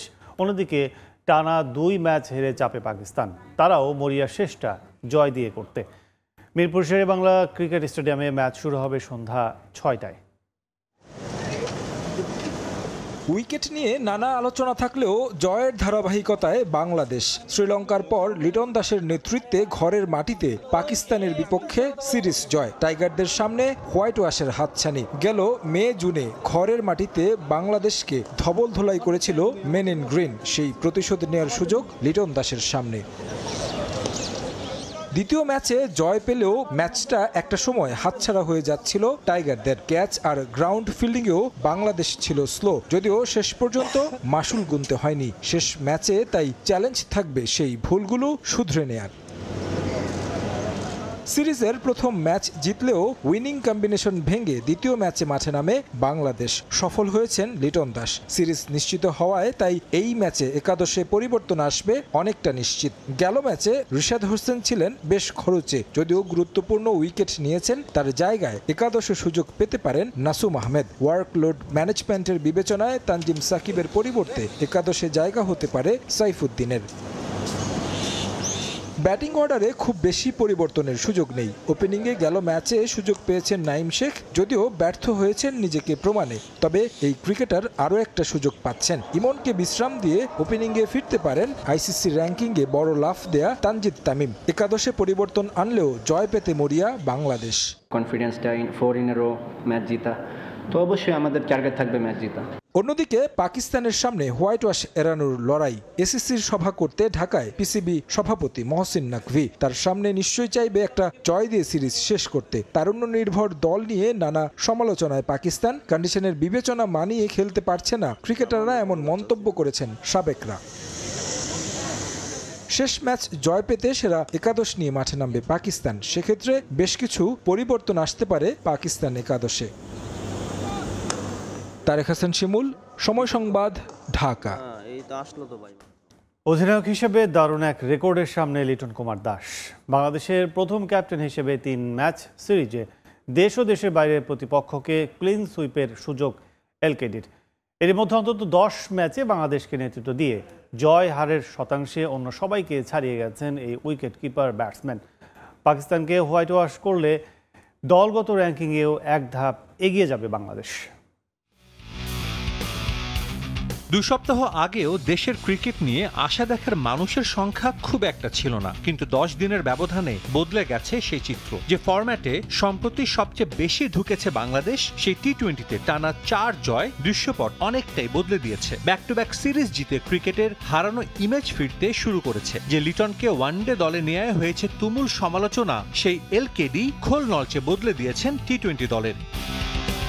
নাজমুল হোসেন শান্তর অনুপস্থিতিতে গেল বছরের ডিসেম্বরে লিটনের নেতৃত্বে ওয়েস্ট ইন্ডিজকে হোয়াইট ওয়াশ করে টাইগার্স। এরপর লঙ্কায় গড়ে ইতিহাস। প্রথমবারের মতো কোনো সিরিজ জয়ের ট্রফি নিয়ে ঘরে ফেরে লাল সবুজ। এবার পাকিস্তানের বিপক্ষে 1 দশক পর সিরিজ জয়ের স্বাদ। সুযোগ আছে হোয়াইট ওয়াশ করারও। মিরপুরে শেষ টি-20তে বাংলাদেশের লক্ষ্য একটাই, প্রতিপক্ষকে হোয়াইট ওয়াশ করা। আর নিজেদের লক্ষ্যে সফল হলে দেশের ক্রিকেট ইতিহাসের পাতায় অধিনায়ক লিটন লিখবেন নতুন এক অধ্যায়। টি-20তে দেশের বাইরে বাংলাদেশের খুব একটা সুখস্মৃতি নেই। 2012-তে 3 ম্যাচ সিরিজে মুশফিকের নেতৃত্বে তৎকালীন সহযোগী দেশ আয়ারল্যান্ডকে হোয়াইট ওয়াশ করেছিল টাইগাররা। আর 2023-এ সাকিবের দল ইংল্যান্ডকে ঘরের মাঠে হারায় 3-0-তে। এদিক থেকে লিটন আগেই দেশের বাইরে 3-0-তে প্রতিপক্ষকে হোয়াইট ওয়াশ করেছেন। মিরপুরে শেষ ম্যাচে জয় পেলে প্রথম ক্যাপ্টেন হিসেবে 3 ম্যাচ সিরিজে দেশ ও দেশের বাইরের প্রতিপক্ষকে ক্লিন সুইপ করবেন এলকেডি। বাংলাদেশ দলকে টি-20তে এখন পর্যন্ত নেতৃত্ব দিয়েছেন 11 জন। এর মাঝে অন্তত 10 ম্যাচে দলকে লিড করেছেন এমন অধিনায়কের সংখ্যা 7 জন। এই 7 জনের মাঝে লিটন দাস এখন পর্যন্ত সবচেয়ে সফল। তার অধীনে 15 ম্যাচে 8টিতে জিতেছে টাইগাররা। মোট 53% ম্যাচে দলকে জয় এনে দিয়েছেন লিটন দাস। এ তো গেল ব্যক্তিগত রেকর্ডের হিসেব। পাকিস্তানকে হোয়াইট ওয়াশ করলে দলগতভাবেও লাভবান হবে বাংলাদেশ। শেষ ম্যাচ জিতলেই র্যাঙ্কিংয়ে 1 ধাপ এগিয়ে যাওয়ার সুযোগ আছে লিটনের দলের। বর্তমানে র্যাঙ্কিংয়ের 10-এ থাকা বাংলাদেশ চলে যাবে 9ম স্থানে। সাজিদ মুস্তাহিদ, সময় সংবাদ। 4 বছর পর আইসিসি টি-20 র্যাঙ্কিংয়ে শীর্ষ 10 জায়গা করে নিয়েছেন মোস্তাফিজুর রহমান। শ্রীলঙ্কার পর মিরপুরে দারুণ বোলিং করে 17 ধাপ এগিয়েছেন কাটার মাস্টার। ক্যারিয়ারের শুরুটা স্বপ্নের মতো করলেও মাঝে বেশ কয়েকবার ছন্দ হারিয়ে ফেলেন ফিজ। তবে ইনজুরি কাটিয়ে শ্রীলঙ্কার বিপক্ষে 2 ম্যাচে দারুণ বোলিং করেন তিনি। পাকিস্তানের বিপক্ষে সেই ধারা অব্যাহত রাখেন বাঁহাতি পেসার। মিরপুরে শর্টার ফরম্যাটে সাকিবের সর্বোচ্চ 45 উইকেটের রেকর্ড ভাঙেন তিনি। ফিজ এখন আইসিসি র্যাঙ্কিংয়ে 9 নম্বরে। মোস্তাফিজ ছাড়াও উন্নতি করেছেন শেখ মাহাদি, 9 ধাপ এগিয়ে 16তম স্থানে টাইগার স্পিনার। এছাড়া র্যাঙ্কিংয়ে 14 ধাপ উন্নতি করেছেন আরেক পেসার শরীফুল ইসলামও। এখন তার অবস্থান 43 নম্বরে। 9 ধাপে গিয়ে তানজিম সাকিব 38 নম্বরে। টাইগার ব্যাটারদের মধ্যে সবচেয়ে বেশি এগিয়েছেন পারভেজ ইমন, 1 লাফে 22 ধাপে গিয়ে 63 নম্বরে তিনি। 18 ধাপে গিয়েছেন আরেক ওপেনার তানজিদ তামিমও, তিনি আছেন 37তম স্থানে। পাকিস্তান বিপক্ষে দ্বিতীয় টি-20 জেতানোর নায়ক জাকির আলী উন্নীত হয়েছে। তার 73 নম্বর থেকে তিনি এসেছেন 56 নম্বরে। আর 2 ধাপ এগিয়ে তাওহিদ হৃদয়ের অবস্থান 40 নম্বরে।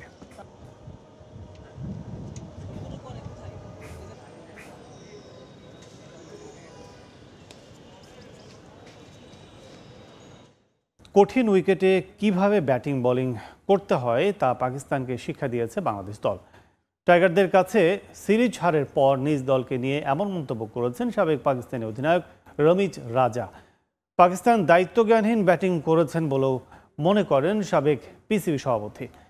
এদিকে বাংলাদেশের কাছে সিরিজ হারে কোচ মাইক হেসনের কড়া সমালোচনা করেছেন পাকিস্তানি সাবেক পেসার তানভীর আহমেদ। তার মতে হেসন 3rd ক্লাস কোচ। গেল মে জুনে পাকিস্তানের মাটিতে হোয়াইট ওয়াশ হয়ে এসেছিল বাংলাদেশ। ঢাকায় প্রায় একই অবস্থা মেন ইন গ্রিনদের। 2 ম্যাচ হেরে হাতছাড়া হয়েছে সিরিজ, চোখ রাঙাচ্ছে হোয়াইট ওয়াশ। কদিন আগেও দাপট দেখানো দলটার কেন এমন অবস্থা? বর্তমান পরিস্থিতির কারণে ক্রিকেটার এবং কোচদের দুষছেন সাবেকরা।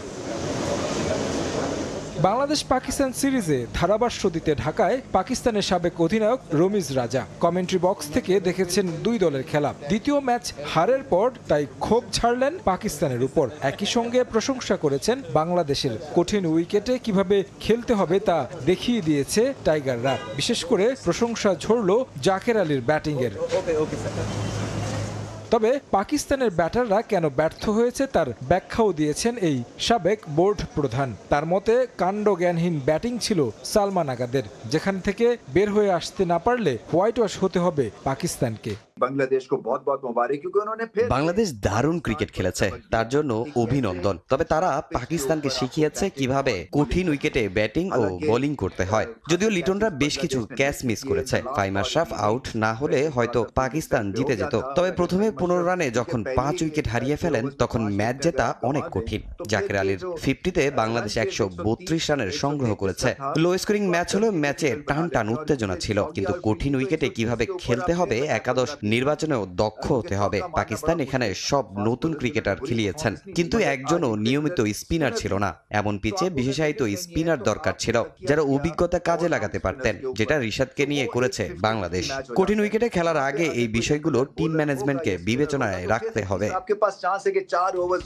টাইগারদের কাছে প্রথম ম্যাচ হারের পর উইকেটের ওপর দোষ চাপিয়েছিলেন পাকিস্তান কোচ মাইক হেসন। তবে সাবেক পাকিস্তানি পেসার ক্ষোভ ছাড়লেন কিউই কোচের উপর। তাকে থার্ড ক্লাস কোচ বলে সামাজিক যোগাযোগ মাধ্যমে পোস্ট করেছেন পাকিস্তানের হয়ে টেস্ট অভিষেকে 5 উইকেট নেয়া তানভীর আহমেদ। তিনি বলেন, কোন উইকেটে কোন একাদশ খেলাতে হবে তা জানা নেই হেসনের। তারেক হাসান শিমুল, সময় সংবাদ। গুঞ্জনই সত্যি হলো, এফসি অনূর্ধ্ব 23 এশিয়ান কাপ বাছাইয়ের জন্য দেশি কোচে আস্থা রাখলো বাফুফে। ভিয়েতনামে অনুষ্ঠিত হতে যাওয়া এই কোয়ালিফায়ারের প্রধান কোচের দায়িত্ব দেওয়া হয়েছে সাইফুল বারী টিটুর কাঁধে। বাছাইয়ে ভালো করতে বাহরাইনে ক্যাম্প করবে বাংলাদেশ এবং সেখানে 18-22 আগস্ট 2টি প্রস্তুতি ম্যাচ খেলবে টিটু শিষ্যরা। বাংলাদেশের সামনে এক ঢিলে 2 পাখি শিকারের সুযোগ। সেপ্টেম্বরে অনূর্ধ্ব 23 এশিয়ান কাপ বাছাই মিশন ভিয়েতনামে, ঠিক তার পরের মাসেই হামজাদের এশিয়ান কাপ বাছাই ম্যাচ হংকংয়ের বিপক্ষে। অনূর্ধ্ব 23 দলের অধিকাংশই আছেন জাতীয় দলের রাডারে, তাই এই বাছাই বড় প্রভাব ফেলতে পারে মূল দলের পারফরমেন্সে। সেই হিসেবে এই বাছাইকে কতটা গুরুত্ব দিচ্ছে বাফুফে তা অস্পষ্ট, কারণ ভিয়েতনাম, ইয়েমেন এবং সিঙ্গাপুরের বিপক্ষে ম্যাচ 3টির জন্য হেড কোচের দায়িত্ব দেওয়া হয়েছে সাইফুল বারী টিটুর কাঁধে। বিগত দিনে যিনি জাতীয় দলের হয়ে কাজ করে পাননি খুব একটা সফলতা। অবশ্য বিষয়টা ভিন্নভাবেও ভাবা যেতে পারে। হাতে সময় বেশি না থাকায় অনূর্ধ্ব 23 দলের জন্য বিদেশি কাউকেই ম্যানেজ করতে পারেনি বাফুফে। তাছাড়া সবশেষ ম্যাচে হাভিয়ের কাবরেরার কৌশল হয়েছে বেশ সমালোচিত, তাই বাধ্য হয়ে দেশি কারো উপরই আস্থা রেখেছে টিম ম্যানেজমেন্ট। বাংলাদেশ জাতীয় ফুটবল দল অনূর্ধ্ব 23, এটার জন্য আমরা আমাদের বাংলাদেশ ফুটবল ফেডারেশনের টেকনিক্যাল ডিরেক্টর সাইফুল বারী টিটুকে আমরা কোচ হিসাবে আজকে ফর্মালি আমরা নিযুক্ত করেছি। 23 টিমের জন্য আমাদের কোচিং স্টাফ এবং দলের যারা তারা আলাদা থাকবে এবং মূল ন্যাশনাল টিমের সব আলাদা থাকবে। বাছাই পর্বে ভালো করতে মোটামুটি প্রস্তুতিও নিয়ে রেখেছে ফেডারেশন। এজন্য ক্যাম্প ঢাকায় শুরু হলেও তা বাহরাইনে নিয়ে যাবে বাফুফে। সেখানে 18 ও 20 আগস্ট 2টো প্রস্তুতি ম্যাচও খেলবেন ফুটবলাররা। সেখান থেকেই দল চলে যাবে ভিয়েতনাম। কন্ডিশনের সঙ্গে মানিয়ে নিতে কিছুটা আগে ভাগে যাওয়ার পরিকল্পনা বাফুফের। ভিয়েতনামে খেলার আগে আমরা বাহরাইনের সঙ্গে আমরা 2টি প্রীতি ম্যাচ খেলব এবং 2টি প্রীতি ম্যাচ খেলব এবং এই 2টি প্রীতি ম্যাচ খেলে আমরা আবার দেশে আসব। প্রয়োজনের পরিপ্রেক্ষিতে 3 থেকে 5 দিন আগে আমাদের দল সেখানে যাবে এবং সেখানে যেয়ে আবহাওয়া এবং সব কিছু মানিয়ে নিয়ে যাতে তারা নির্মূলভাবে সুন্দরভাবে যাতে তারা খেলতে পারে সেই দিকে সজাগ দৃষ্টি রাখবো। গুঞ্জন আছে এই ক্যাম্পে যোগ দেবেন কিউবা মিচেল এবং ফাহমেদুল ইসলাম, যদিও এই বিষয়ে এখনো চূড়ান্ত সিদ্ধান্ত নিতে পারেনি টিম ম্যানেজমেন্ট। আমাদের কোচিং স্টাফ যদি যে নাম দেয় সেই নামে যেই থাকুক না কেন তারা থাকবে দলে। কোচিং যে স্টাফ আছে 2টা কোচিং স্টাফের সাথে উনি বসে 2টা দলের অফিসিয়াল উনি ঘোষণা করবে। আমরা ন্যাশনাল টিম ম্যানেজমেন্ট কমিটির আমরা যারা আছি আমাদেরকে উনি দায়িত্ব বন্টন করে দিবেন। এস এম ইকবাল, সময় সংবাদ, ঢাকা। কোন দলের সাথে কি এ পর্যায়ে শীর্ষ সংবাদগুলো জানিয়ে দিচ্ছি আরেকবার। মধ্যরাতে এভার কেয়ারে বেগম খালেদা জিয়া স্বাস্থ্য পরীক্ষার শেষে ফিরোজায় লন্ডনে চিকিৎসা নিয়ে ফেরার পর দ্বিতীয় চেক আপ।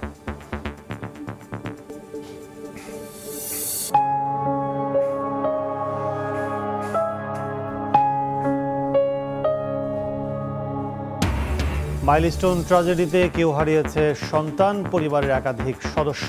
স্বজনহারাদের আর্তনাদ কাঁদিয়েছে সবাইকে। বন্ধুর মৃত্যুতে বেদনায় কাতর সহপাঠী।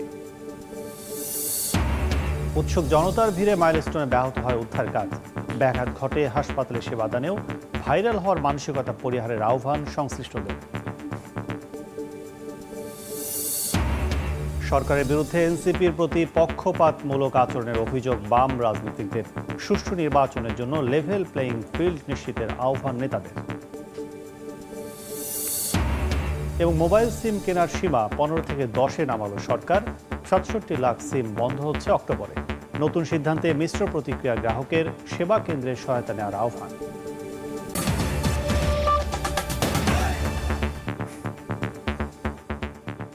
এই ছিল ভোরের সময়। সঙ্গে থাকুন সময়।